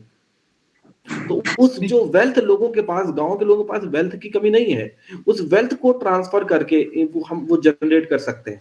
भाई जो हम हमेशा ये क्यों कहें कि हम इनकम से इन्वेस्टमेंट करेंगे, जो हमारा वेल्थ है वो भी तो हमारा एक इन्वेस्टमेंट है ना, प्रॉपर्टी है ना, तो वहां पे किया जा सकता है ट्रेंड ना। इनकम से सर आप नहीं बचा सकते क्योंकि भारत के लोग खर्चीले हैं, इंडिया के लोग बहुत खर्चीले। आपने जो पहली बात की एकदम सच है, इनकम से सेविंग असंभव है। आज शादी, कल बारात, आज होली, आज दिवाली, और भारत कोई चीज बचाती भी है, लेकिन इसी बचत में गांव के लोगों की जो हमारे पास धन संपदा है उसका इस्तेमाल हम कर सकते हैं एसेट क्रिएशन में, इन्वेस्टमेंट क्रिएशन में। क्योंकि इनकम से हम ये सोचे कि हम पूंजी ले लें, ऋण से हम पूंजी बना लें, वो भी संभव नहीं है। ये कारण है क्योंकि हम 10 लाख का, जैसे इन्होंने मांग की बजट के पहले, जो मध्यम उद्योग ने की 10 लाख का मुद्रा लोन तक का लिमिट बढ़ा दिया जाए, 10 लाख, पर किसी ने सुना नहीं। माइक्रो फाइनेंस पे आपको 30,000 के लोन में आप कौन सा चीजें डाल लोगे? 30,000, आपकी इन्फ्लेशन रेट जो है 10% है, 8% है, इन्फ्लेशन तो बढ़ती चली जाती है, तो रुपए की वैल्यू भी गिरती जाएगी। 30,000 रुपए क्या है? एक जो व्यक्ति 30,000 रुपए जो सैलरी पाता है उससे आप 4 दिन बाद पूछोगे आपके खाते में कितने रुपए ना, बोलेगा 1,000। क्या हुआ? पर्सनल ईएमआई चली गई, क्रेडिट कार्ड ईएमआई चली गई, लोन ईएमआई चली गई, बच्चे की फीस चली गई, किराए का मकान का चला गया, ट्रांसपोर्ट सर्विस में चला गया, और बाकी हमने खर्चा कर दिया रेस्टोरेंट में खा के जाके। तो भाई क्या बचेगा लोगों के पास? तो उस पैसे से थोड़ी ना निवेश होता है। सर चूंकि टाइम भी हो रहा है, एक बिंदु हमारा और बचा हुआ है सर। स्वास्थ्य के रोजगार के भी संदर्भ में यही जो हमारे पैनल डिस्कशन से निकला है कि सरकार रोजगार अब अपनी तरफ से नहीं देना चाहती, बल्कि लोगों को उद्यमी बनाना चाहती है, स्किल डेवलपमेंट करा के वह चाहती लोग स्वावलंबी बने, खुद रोजगार अपना क्रिएट करें। सरकार किसी प्रकार का रोजगार नहीं देना चाहेगी। एक तरह से ये कहा जाए कि रोजगार के संदर्भ में भी सरकार प्राइवेटाइजेशन की तरफ ही जा रही है, अपनी तरफ से कुछ नहीं करने वाली है। चौथा हमारा बिंदु है महंगाई। शिक्षा, स्वास्थ्य, रोजगार, अब महंगाई। एक जो इस समय हम देख रहे हैं सभी वस्तुओं का मूल्य बढ़ा हुआ है। जैसा कि सर अभी आप तत्काल बोले भी, जो मैं कहना चाहता था कि इन्फ्लेशन रेट बढ़ा हुआ है, रुपए का मूल्य काफी गिर गया है, $1 बराबर 83-84 रुपए पहुंच गया है। महंगाई के लिए सरकार ने इस बजट में क्या अपना रुख रखा है, मैं अपने तीनों स्पेशलिस्ट से जानना चाहूंगा। मैं लोकेश सर के पास सबसे पहले आऊंगा। लोकेश सर, महंगाई के संदर्भ में इस बजट में क्या किया गया है? जी, महंगाई से जहाँ तक मेरा अपना व्यू है तो मुझे अभी तो बहुत ज़्यादा इसमें इतना नहीं लग रहा है कि महंगाई इतनी जल्दी कंट्रोल हो पाएगी।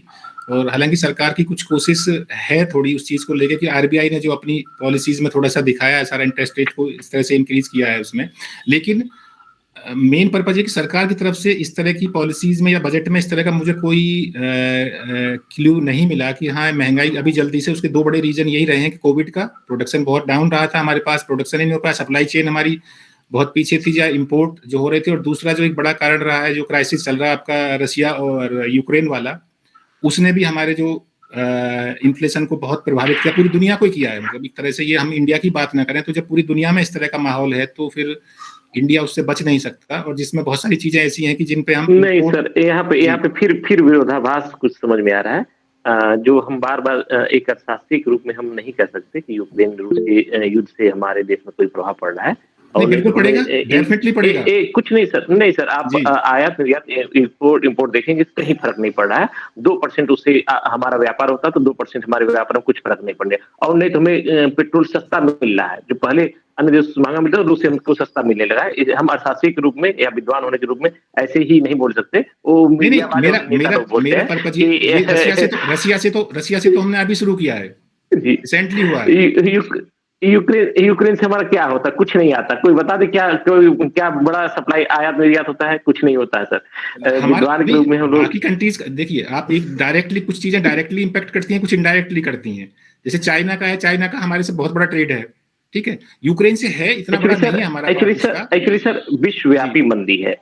रूस यूक्रेन के युद्ध से कुछ नहीं है। जहां तक मैं अपना एनालिसिस किया हूँ उसमें हम वो नेता लोग को लिए केवल है कि रूस और यूक्रेन का युद्ध हो रहा है, उससे हमारा देश प्रभावित है। उसका भी एक रोल है, उसका भी एक मतलब पार्ट है, उसका भी कहीं ना कहीं उस चीज में आप ये उसे नकार नहीं सकते कि भाई उसका वो रीजन नहीं है। जहां तक मेरा अपना तो महंगाई के लिए जी मैं सूरज सर की तरफ आना चाहूंगा। सर महंगाई के लिए सर क्या किया गया है सूरज सर? जी देखिए, अभी अगर हम देखें तो WPI और CPI कंज्यूमर प्राइस इंडेक्स और होलसेल प्राइस इंडेक्स दोनों में ही पहले से कुछ कमी आई है। 5 to 6% के बीच में ये अभी इस समय चल रहा है। और अगर हम पर्टिकुलरली ग्लोबल इन्फ्लेशन को देखें तो उसका बहुत ज़्यादा इफेक्ट है यहाँ पर। और जैसे कि आप यूक्रेन और रशिया की बात जो चल रही थी, कि वॉर की जो बात चल रही थी, यूक्रेन रशिया की जो वॉर है उसका डायरेक्टली इम्पैक्ट तो इंडिया पे नहीं पड़ता, लेकिन इनडायरेक्ट इफेक्ट बहुत सारे पड़ते हैं। और वो क्योंकि यूरोपियन इकोनॉमीज जो हैं वो बहुत ज़्यादा एक दूसरे से इंटीग्रेटेड हैं, तो अगर यूरोप में कुछ हलचल होगी तो पूरा यूरोप उसको झेलता है। और यूरोप और अमेरिका पे अगर कुछ असर पड़ेगा तो वो उसका इंडिया पे भी थोड़ा बहुत असर पड़ता है। मैं मानता हूँ कि इंडिया का जो ओपननेस है वो उस लेवल की नहीं है जो साउथ ईस्ट एशियन नेशंस की है। इंडिया की ओपननेस बहुत कम है, यानी एक्सपोर्ट इम्पोर्ट को अगर हम GDP के परसेंटेज के रूप में देखें तो बहुत कम है। इसलिए इंडिया पे इतना ज़्यादा इफेक्ट इन इकोनॉमीज की क्राइसिस का नहीं पड़ता। हर बार आप देखेंगे 2007-8 में भी सब प्राइम क्राइसिस के समय इंडिया ने सस्टेन कर लिया। फिर उसके बाद कोविड में भी अगर हम देखें तो, और ये ग्लोबल इन्फ्लेशन को भी देखें, इंडिया ने सस्टेन कर लिया। एक और रीजन इंडिया के सस्टेन करने का है क्योंकि हमारी जो इकोनॉमी वो 92-93% अनऑर्गेनाइज्ड है। और जो हम बोलते हैं कि हमारे फंडामेंटल्स बहुत मजबूत हैं, वो इसीलिए बोलते हैं क्योंकि हमारे जो फंडामेंटल्स हैं वो ये हैं क्योंकि हमारी 90 to 92% जो इकोनॉमी है वो अनऑर्गेनाइज्ड है। तो अगर एक आरबीआई कोई पॉलिसी लेकर के आता है या गवर्नमेंट कोई पॉलिसी, फिस्कल पॉलिसी लेकर के आती है, मॉनेटरी पॉलिसी आरबीआई लेकर के आता है, तो उसका इफेक्ट जो है वो केवल उस 6-7% ऑर्गेनाइज्ड इकोनॉमी पे पड़ता है। बाकी 90 to 90% जो हमारी इकोनॉमी है उस पर उतना असर देखने को नहीं मिलता। अब अगर खासकर हम फिस्कल पॉलिसी की बात करें तो फिस्कल पॉलिसी के फ्रंट पर इन्फ्लेशन को इतना टैकल कर पाना इतना आसान नहीं होता, क्योंकि गवर्नमेंट के पास जो टूल्स हैं जैसे कि गवर्नमेंट एक्सपेंडिचर और आपका टैक्सेशन, वो इतने ज़्यादा उनमें बेउंसी नहीं होती है कि वो तुरंत इफेक्ट कर दें मार्केट को। उसके लिए आरबीआई को ही अपॉइंट किया गया है कि आरबीआई ही उस चीज़ को देखे, और आरबीआई ने जो है वो दिन प्रतिदिन जो आप देखेंगे फोर्टनाइटली जो इंटरेस्ट रेट्स में इंक्रीज किया है, चाहे वो रेपो में और रिवर्स रेपो में है, उसकी वजह से जो है इन्फ्लेशन थोड़ा सा कर्टेल हुई है। अगर मैं हेडलाइन इन्फ्लेशन की बात करूं और कोर इन्फ्लेशन की बात करूं तो जो हेडलाइन इन्फ्लेशन है उसमें भी कुछ कमी आई है ग्लोबल सिनेरियो में अगर हम देखें, और वो ये अभी ज़्यादा दिन तक टिकने वाली नहीं है। ये अभी इन्फ्लेशन आपकी जो है ये अगले साल भी आपको परेशान करने वाला है। तो इतनी जल्दी जो है आप ये जो ग्लोबल इन्फ्लेशन है इससे छुटकारा मिलने वाला नहीं है। हो सकता है कि फूड और फ्यूल के फ्रंट पर हमने थोड़ा-सा उसमें कर्टेल करने की कोशिश की है, क्योंकि हमको रशिया से सस्ता क्रूड ऑयल मिल गया। लेकिन रशिया से जो हम क्रूड ऑयल मंगा रहे हैं वो हमारे टोटल क्रूड ऑयल के इम्पोर्ट में एक बहुत छोटा-सा हिस्सा है उसका। और हमारी भी एक कैपेसिटी है क्रूड ऑयल को स्टोर करने की। तो जो इन्फ्लेशन है उस पर डायरेक्टली गवर्नमेंट ने कोई ऐसी कोई पॉलिसी नहीं है गवर्नमेंट के पास कि वो डायरेक्टली इन्फ्लेशन को कर्टेल कर ले। गवर्नमेंट केवल सूरज सर के अनुसार और लोकेश सर के अनुसार यही रहा कि गवर्नमेंट डायरेक्ट महंगाई पे कंट्रोल करने के लिए कुछ काम इस बजट में नहीं की। मैं इस पे विजय सर का दृष्टिकोण जानना चाहूंगा। नहीं, बजट पे नहीं सर, बजट पे नहीं, कर ही नहीं सकती। फिस्कल पॉलिसी डायरेक्टली तुरंत इन्फ्लुएंस नहीं कर सकती। फिस्कल पॉलिसी का लैग बहुत ज्यादा होता है। जी विजय सर, जो सूरज सर कह रहे हैं वो परिभाषिक तौर पर एकदम सत्य बात है। और दूसरी बात क्या है कि सरकार का भी रोल कम होता जा रहा है। कारण क्या है कि निर्मला सीतारमण ने एक बजट भाषण में कहा कि इन्फ्लेशन कम हुई, उसके बाद कोई भी सरकार एक दुधारू तलवार होती है, वो महंगाई के बारे में जिक्र ही नहीं करना चाहती, क्योंकि गेंद उनकी है ही नहीं। क्योंकि अगर वो देखिए वो गवर्नमेंट एक्सपेंडिचर बढ़ाएंगे, लोगों के हाथ में पैसा जाएगा, एग्रीगेट डिमांड बढ़ेगा, इन्फ्लेशन बढ़ेगी, ग्रोथ बढ़ेगी, तो कहेंगे भैया ग्रोथ बढ़ रही है, अच्छी बात है, क्योंकि सरकार को ग्रोथ टारगेट करना है। तो ग्रोथ बढ़ता है जब एग्रीगेट डिमांड बढ़ेगा, कीनशियन टर्मिनोलॉजी है, तो महंगाई बढ़ेगी और वो गुड है, इन्फ्लेशन इज गुड। वो पुअर तबके पे क्या अनजस्ट होती है। जैसे लोग हाथ में पैसा जाएगा, मनी सप्लाई जाएगी, बढ़ेगा। मान लीजिए अभी तो सरकार ने बहुत कम छूट दी है, कल को पे कमीशन आ जाए तो इन्फ्लेशन बढ़ सकती है। फिस्कल पॉलिसी के थ्रू रियल सेंस में इन्फ्लेशन कंट्रोल करना, पर्टिकुलरली जो वेलफेयर स्टेट्स हैं इंडिया, जहां पर चुनावी बजट बनाए जाते हैं, जहां पर खर्चे ज्यादा किए जाते हैं, वहां पर आप सरकारें देखोगे महंगाई नियंत्रण के बारे में बजट में बात नहीं करेगी। क्यों नहीं करेंगी? क्योंकि उनके पास एक अपना संस्थान है आरबीआई, वो फ्रीडमैन के उस सिद्धांत पे बात करती है, मनी मैटर्स, कि आप चाहे अभी सर ने बोला रिवर्स रेपो रेट से थ्रू कंट्रोल करो, चाहे वो आप रेपो रेट के थ्रू कंट्रोल करो, आप इंटरेस्ट रेट डिजाइन में चेंज करो, आप सिलेक्टिव क्रेडिट कंट्रोल अपनाइए, आप इन्फ्लेशन कंट्रोल करिए। तो आप देखे जाएंगे कि अब वो जमाने लग गए और लोग बजट में सरकार से इस बात की अपेक्षा भी नहीं करते कि महंगाई नियंत्रित हो। अगले दिन पेपर में बस ये छपता है क्या सस्ता क्या महंगा, जिसपे सरकार ने इनडायरेक्ट टैक्स की वैल्यू, डायरेक्ट टैक्स की वैल्यू कुछ कम की होगी, जीएसटी का कुछ घटाया होगा, ये छप के आ सकता है। पर सरकार ने महंगाई नियंत्रण के लिए क्या किया, वो सरकार करना भी नहीं चाहती। और आर्थिक सर्वेक्षण के जो दाता है, आर्थिक पत्रकार, वो सरकार से सवाल पूछते भी नहीं, क्योंकि उनको सीधा कहना है कि हम आरबीआई कैन कंट्रोल और मॉनेटरी पॉलिसी ये जो समीक्षात्मक करेगी कि वो सस्ता कर्ज दे रही है लोगों को बैंक ईएमआई, तो ये ठीक है। क्योंकि मुद्रा जो है कैसे हमारे इसमें आएगी, और वेलफेयर स्टेट के लिए भाई खर्चा चाहिए, पैसा चाहिए। अब योजनाओं पे हमने बड़ी बातें की, मैंने भी कहा, सर ने भी कहा कि 2.8% से हमें 5% होना चाहिए। पैसा आएगा कहाँ से? सरकार क्या करेगी? घाटे का बजट बनाएगी, डेफिसिट फाइनेंसिंग करेगी। फिर उसी में विरोधाभास आता है कि भाई हमारे पास FRBIM एक्ट है कि हमको उसको 2.1% तक लाना है। फिस्कल मैनेजमेंट एक्ट, हमारा राजकोषीय घाटा बढ़ रहा है, हमारा राजस्व घाटा बढ़ रहा है, हमारा प्राथमिक घाटा बढ़ रहा है, तो उन घाटे की भरपाई कहां से करेंगे? जाहिर सी बात है कि सर घाटे का बजट बन रहा है, तो उससे this is only in economics we teach. हम अर्थशास्त्र में पढ़ाते जरूर हैं कि राजकोषीय नीति के द्वारा हम मौद्रिक क्या बोलते हैं जो मुद्रा की मूर्ति को कंट्रोल कर सकते हैं, आईएस कर्व को, या हम कंट्रोल कर सकते हैं महंगाई को। रियल सेंस में ये possibility developing particularly welfare state में संभव नहीं हो पाती। तो महंगाई नियंत्रण के लिए इस बजट में कुछ है नहीं, और जो सूरज जी कह रहे हैं हो भी नहीं सकता। अगर कोई गवर्नमेंट ऐसा क्लेम करती है, इसका मतलब है कि फिर वो अपना बजट घाटा इतना ज्यादा कर दे या अपना कंट्रोल करना होगा, तो उसका तो फिर वो कहेगा कि हम कुछ खर्चा ही नहीं करेंगे, क्योंकि पब्लिक एक्सपेंडिचर बढ़ेगा तो महंगाई बढ़ेगी चाहे वो जैसा भी हो। उस पर तो लोकेश सर की तरफ मैं आना चाहूंगा। सर लोकेश सर 1 मिनट में आप अपनी बात रखिए कि महंगाई कम करने के लिए सरकार बजट में कुछ नहीं कर सकती। लोकेश सर अनम्यूट कर लीजिए सर, प्लीज अनम्यूट कर लीजिए, आप म्यूट हैं।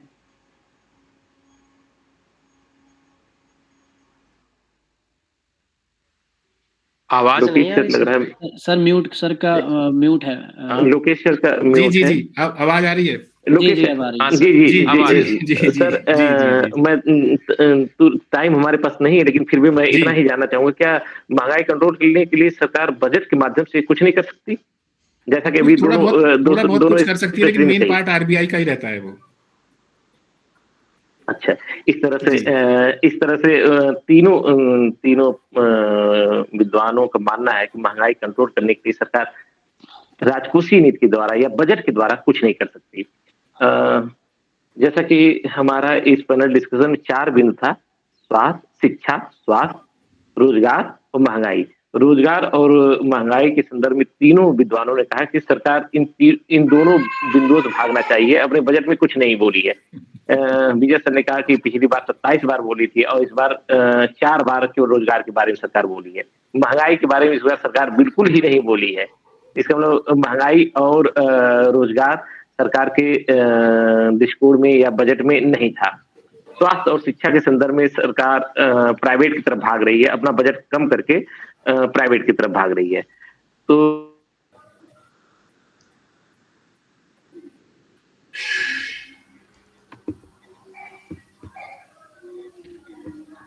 अच्छी तरह से समझाए,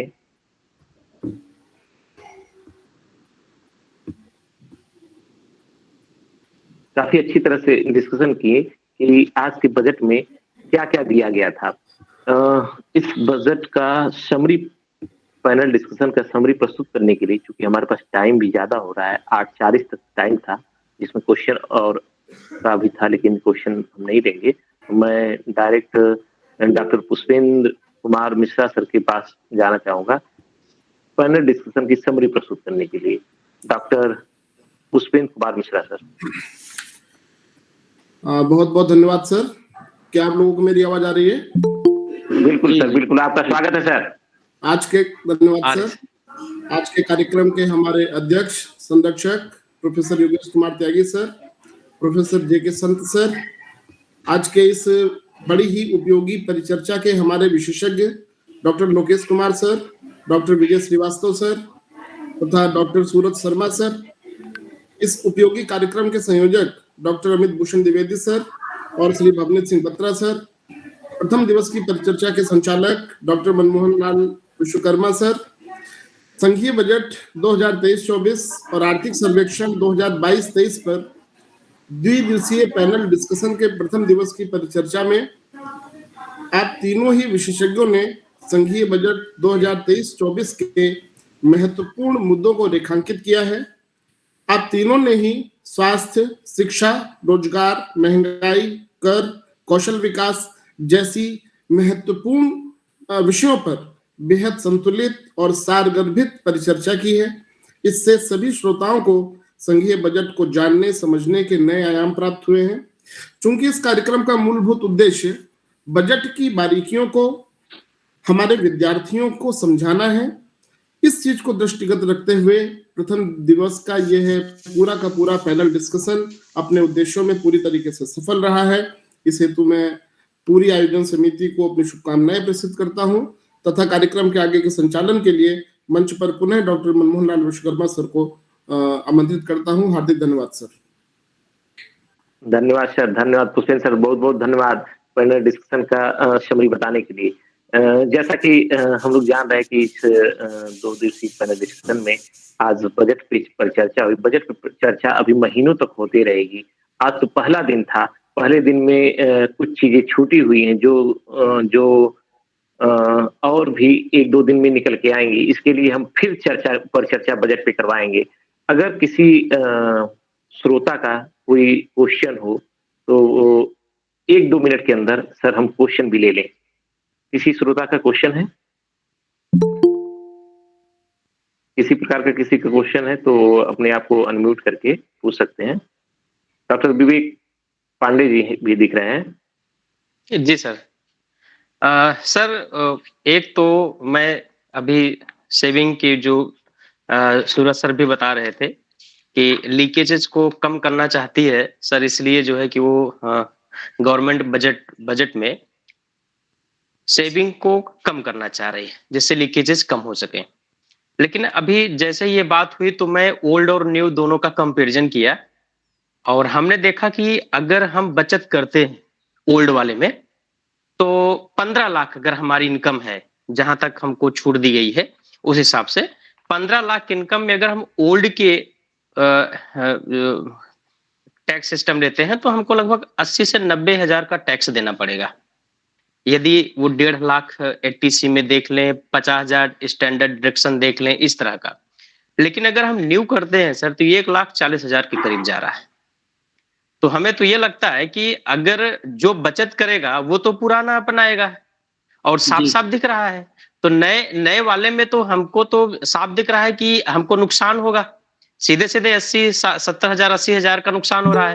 तो हमें तो ये लगता है कि सर जो सरकार ने सिर्फ न्यू इसलिए बना दिया है कि ताकि कोई ये ना कह सके कि हमने कुछ रिबेट नहीं किया या हमने कुछ नया नहीं किया, बल्कि वो पुराने पर ही लोगों को ट्रांसफर करना चाह रही है। और क्योंकि साफ साफ हमको तो फायदा मिल रहा है ओल्ड वाले में। तो जी सर, जी मैं विजय सर के पास आना चाहूंगा। सरकार जो है कि लीकेज को कम करने का प्रयास कर रहे हैं। विजय सर, डॉक्टर विवेक पांडे जी पे आप क्या कहना चाहेंगे? देखो सर, आप सरकार ने टैक्स डिजाइन के 2 छूट आपको दे दी। अब वो टैक्स डिजाइन में वो क्या है? आपका पैसा है ना। आप पैसा जो व्यक्ति है समाज में 120 करोड़ रुपए है कि इसका एक थोड़ी है कि कुछ लोग अपने स्पेक्युलेटिव डिमांड के लिए पैसा रखते हैं, कुछ कंजम्पशन डिमांड के लिए पैसा रखते हैं और कुछ प्रिकॉशनरी डिमांड के लिए पैसा रखते हैं। तो अब आप मुझे बताइए कि मुद्रा की मांग अगर 3 चीजों के लिए की जाती है, कुछ व्यक्ति निवेश में जोखिम ले सकते हैं तो अपना पैसा भाई वो दूसरा डिजाइन में अपना सकते हैं, या कोई अपना पीएफ में रख रहा है, कोई टीसी में रख रहा है, या कोई कहीं लगा रहा है। तो ये देखिए जो आपको दे दिया वो अब व्यक्ति के ऊपर डिपेंड है। That's in a macro economics it's not, जरूरी नहीं होता है कि जो आप जो देख रहे हैं बिल्कुल वैसे ही आपको दिखाया जाए। मैंने आपसे क्या कहा है कि एक व्यक्तिगत तौर पर मेरी बचत मेरे लिए अच्छी हो सकती है, पर एक सामाजिक तौर पर आइडियल सेविंग नहीं हो सकती। That is called a paradox of thrift. Vijay sir का कहना यही है कि ये व्यक्ति के ऊपर छोड़ दिया गया। सरकार अपनी तरफ से दोनों रास्ते दे दिए, व्यक्ति के ऊपर छोड़ दिया गया कि आप सेविंग करना चाहते हैं कि नहीं करना चाहते। बैंक में पैसा रखे मुझे एफडी पे ब्याज मिलेगा तो मैं अपना पैसा बैंक में रखूंगा। पर मेरी फिलॉसफी क्या है कि गिड़म कत्वा घियम पिए, चारवाक का दर्शन है कि ऋण लेके घी पियो। चाहे मैं कार लोन ईएमआई पे लूं तो मैं खर्चा करूंगा। मेरा तो अब देखें ना, हर व्यक्ति को सरकार अब एटीसी के लिए प्रोत्साहित भी नहीं कर सकती, हर व्यक्ति को पीएफ के लिए भी तो उसने छोड़ रखा है। Now it is your responsibility. पहले क्या होता था कि लोकेश सर आप क्या कहना चाहेंगे? लोकेश सर, टाइम हमारे पास कम है, लोकेश सर आप क्या कहना चाहेंगे? नहीं, मैं सहमत हूँ डॉक्टर साहब की, डॉक्टर विजय सर की बात से सहमत हूँ। और सरकार जो है कंज्यूमर के ऊपर वो जो सैलरी जब पर्सन है उनके ऊपर छोड़ रही है कि भाई आप जो रास्ता ले सकते हैं, और धीरे धीरे वो न्यू टैक्स रिजाइम आने का मतलब ही ये है। वरना पहले एक ही टैक्स रिजाइम होता था सभी के लिए, अब 2 पैरेलल चल रहे हैं कि भाई आप नया ले सकते हो, पुराना ले सकते हो। तो वो पर्पज ही ये है कि आपको जो सूटेबल हो आपके हिसाब से आप उसे चूज करो। सरकार के पास पैसा भी नहीं। डॉक्टर सूरज शर्मा जी आप क्या कहना चाहिए? ये सर लोगों ने जैसा बोला कि ये फिलहाल के लिए छोड़ा गया है केवल कि आप ओल्ड या न्यू चुन लीजिए।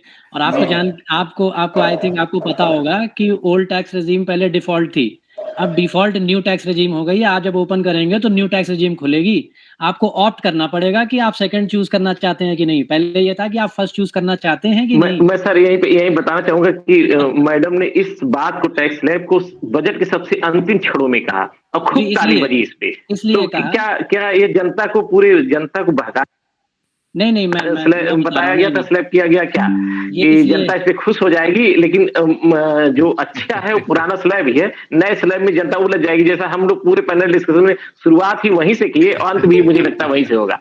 देखिए सर, ये इसलिए हुआ है क्योंकि डिबेट देखिए आप कौन कर रहा है, हम सारे सैलरीड पर्सन्स हैं और जो न्यूज चैनल्स में जो डिबेट कर रहे हैं वो भी सब सैलरीड पर्सन्स ही हैं, केवल अगर आप उनमें से नेताओं को छोड़ दें तो आप एक चीज देखिए कि जब हम आर्ग्यूमेंट कर रहे हैं इन सारी चीजों पर, तो मोस्ट ऑफ द फोकस जो होता है वो आखिरी में जाके इनकम टैक्स पे ही आ जाता है, इनकम टैक्स लैब्स। तो आप न्यूज चैनल्स पे भी देखेंगे सुबह से यही चल रहा है कि 5 से 7 लाख, तो और किसी चीज पर जो है वो डिस्कशन इतना नहीं होता। एक्चुअली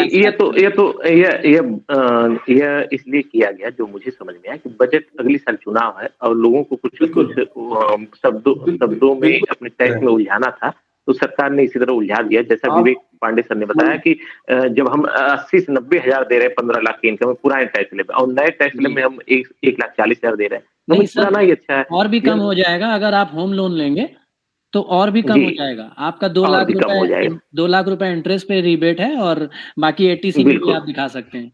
तो ये सब छूट है, चूंकि चुनाव है, जनता को उलझाने के लिए ऐसा किया गया और इसको न तो जो विद्वान है विद्वान ही जान सकते हैं, बाकी आम जनता तो केवल टैक्स चिल्लाएगी। 5 से 7 लाख हो गया, 5 से 7 लाख हो गया।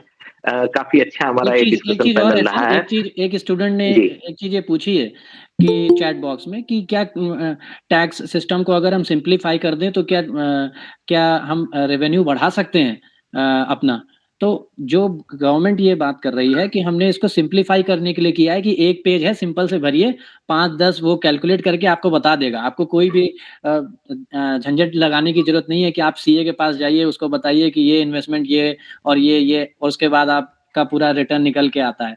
तो मुझको जहां तक ये लगता है कि अगर हम 500 रुपए दे करके कोई अगर सैलरीड पर्सन अपना इनकम टैक्स का फॉर्म फिल करवा सकता है और उसके बदले में उसको जो है 30-40 हजार रुपए एक्स्ट्रा देना पड़ रहा है सिंप्लीफाइड में, तो वो क्यों सिंप्लीफाइड चाहेगा? वो तो चाहेगा कि थोड़ा प्रोसेस जो है वो टिपिकल रहे और वो 500-1000 रुपए दे करके ओल्ड टैक्स रेजिम का फॉर्म फिल करवाए और 40-50 हजार रुपए अपना बचा ले सेविंग्स करके। ओके धन्यवाद सूरज सर। जैसा कि एक अच्छी बात बजट में जो है जो हम लोग भूल गए, मैं लास्ट लाइन बोल के खत्म करना चाहता हूँ कि बजट में पहली बार तंबाकू और उसके ऊपर लगभग हमारा 16% का लगा है और भारत में जो तंबाकू जनित बीमारियों पर 1.4 हो जाता है। तो जो सिगरेट पे अगर 16% चीजों पे जो लगेगा, पहले वो इलास्टिक गुड है पर कुछ हद तक कमी आए, हमें इन तरफ भी सोचना चाहिए। दिल्ली के डॉक्टर्स ने कई बार प्रधानमंत्री साहब को भी पत्र लिखा, मनमोहन सिंह साहब को भी लिखा जब वो थे, कि देश में जो फेफड़े जनित रोग हैं पोल्यूशन के कारण और टबैको रिलेटेड के कारण बहुत ज्यादा दबाव बढ़ रहा है और ओसीडी रिलेटेड प्रॉब्लम के कारण लोगों को कार्डियक अरेस्ट आप देख रहे हो लगातार बढ़ते जा रहे हैं और इसमें एक बहुत बड़ा रीजन हमारे तंबाकू जनित चीजों का है। सरकार ने बहुत अच्छा किया 16% लगाया, पर इस पर अगर कंट्रोल कुछ हद तक भी हो जाए तो बहुत होगा, क्योंकि हमें बजट को इन दृष्टिकोण से भी देखना है कि क्या हम नशीली पदार्थों पे कर लगा के तो पहले वसूलें और दूसरा बात इसके ऊपर खर्चे को हम कम करें, क्योंकि हमने कहा कि बहुत धन्यवाद सर, क्योंकि हमारे पास टाइम नहीं है और भवनी सर का कहना था कि 9 बजे से पहले ही खत्म जाए तो भी अच्छा रहेगा, तो लेकिन हम टाइम से चल रहे हैं। मैं डिस्कशन तो बहुत हो सकती है सर, बहुत बातें हैं। सरकार का मेन दृष्टिकोण बजट जो हमारा है, अब सरकार का दृष्टिकोण निजीकरण की तरफ जा रहा है, सरकारी तरफ नहीं जा रहा। बजट उसी का एक ब्लूप्रिंट है कहा जा सकता है। ये अब सरकार निजी की तरफ ही जाएगी।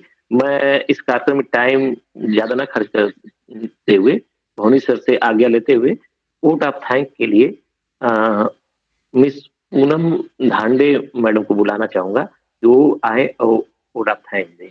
Poonam Dhande sir. Thank you Manmohan sir. आप सभी को मेरा आदरपूर्वक नमस्ते। मैं पूनम धांडे हूँ, इतिहास विषय की सहायक प्राध्यापक, शासकीय तुलसी महाविद्यालय में पदस्थ हूँ। 1 से 2 फरवरी का यह जो 2 दिवसीय national level online panel discussion है, जो कि केंद्रीय बजट 2023 से 24 और आर्थिक समीक्षा इकोनॉमिक सर्वे 2022 से 23 पर है।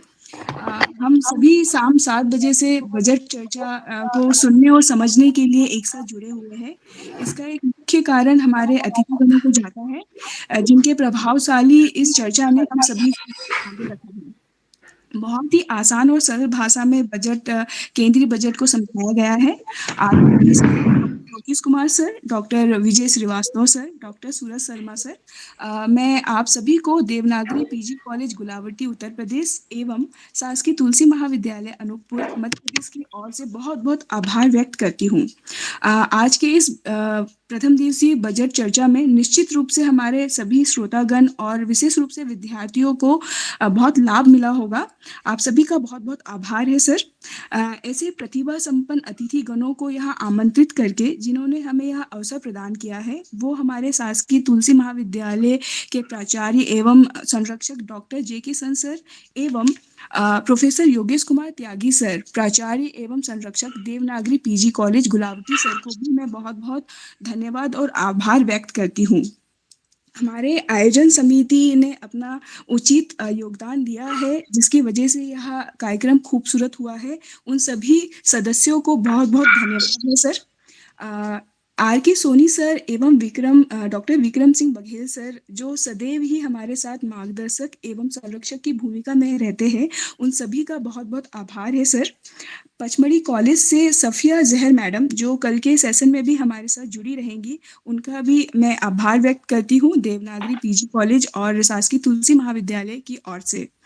हमारे बीच जो उपस्थित श्रोतागण हैं, जिसमें Tulsi college, Saket college, Devnagari college, Koilsa college, Kalicharan college, Satna college के विद्यार्थी है, प्रतियोगिता परीक्षाओं के विद्यार्थी है, शोध छात्र है, कई सहायक प्राध्यापक भी जुड़े हुए हैं, जो हमें हर समय ऊर्जा प्रदान करते हैं और अच्छे करने की प्रेरणा देते हैं। उन सभी का बहुत बहुत आभार है सर, बहुत बहुत धन्यवाद है। आप सभी को बहुत बहुत धन्यवाद, जिन्होंने अपना कीमती समय इस बजट चर्चा को सुनने और समझने में दिया। धन्यवाद सर। बहुत बहुत धन्यवाद पूनम मैडम। मैं भवनीत बत्रा सर को बुलाना चाहूंगा। ये भवनीत बत्रा सर, इस कार्यक्रम को आगे किस रूप में कैसे समाप्त किया जाए या क्या किया जाए? Bhavneet Batra sir. Thank you Manmohan sir. अब इस मीटिंग को हम यहीं की चर्चा करें। रात हो चुकी है, 9 बज चुके हैं, तो लेकिन सभी ने धैर्य से हमारे साथ रहे। विजय सर, सूरज सर, लोकेश सर, मेरे पास शब्द नहीं है आपको धन्यवाद करने के लिए। यहाँ पर एज केवल हम एक अध्यापक की तरह जुड़े, अन्य स्टूडेंट्स के साथ हम भी स्टूडेंट्स की तरह आपको सुन रहे थे। हमने बहुत कुछ सीखा। और साथ ही मनमोहन सर को बहुत बहुत धन्यवाद, जिन्होंने बहुत ही कुशलता पूर्वक बहुत ही इस मीटिंग को पंक्चुअल रखा। जितनी पंक्चुअलिटी रहेगी मीटिंग में, एक किसी भी सेमिनार में, उतना वो निखर के सामने आता है, उतना ही यादगार होता है। Thank you so much Manmohan sir. अब मैं आपको वापस ये मंच देता हूँ, आप इसको कंक्लूड कीजिए। Thank you so much. Thank you. बहुत बहुत धन्यवाद बोनी सर। ये तो आपका, बोनी सर का और अमित द्विवेदी सर का प्रयास रहा कि इतना अच्छा कार्यक्रम किया जा सका है। इस कार्यक्रम का आज पहला दिन था। मुझे उम्मीद है कल भी इतना ही अच्छा कार्यक्रम होगा, इससे भी अच्छा होगा। हमारे बीच उपस्थित सभी विद्वान, सभी विद्यार्थी, आप सभी लोगों का बहुत बहुत धन्यवाद और शुभ रात्रि। कार्यक्रम का समापन किया जाता है। Thank you everyone. Thank you very much Suraj sir, Lokesh sir, सभी को बहुत बहुत धन्यवाद। Thank you sir. Thank you.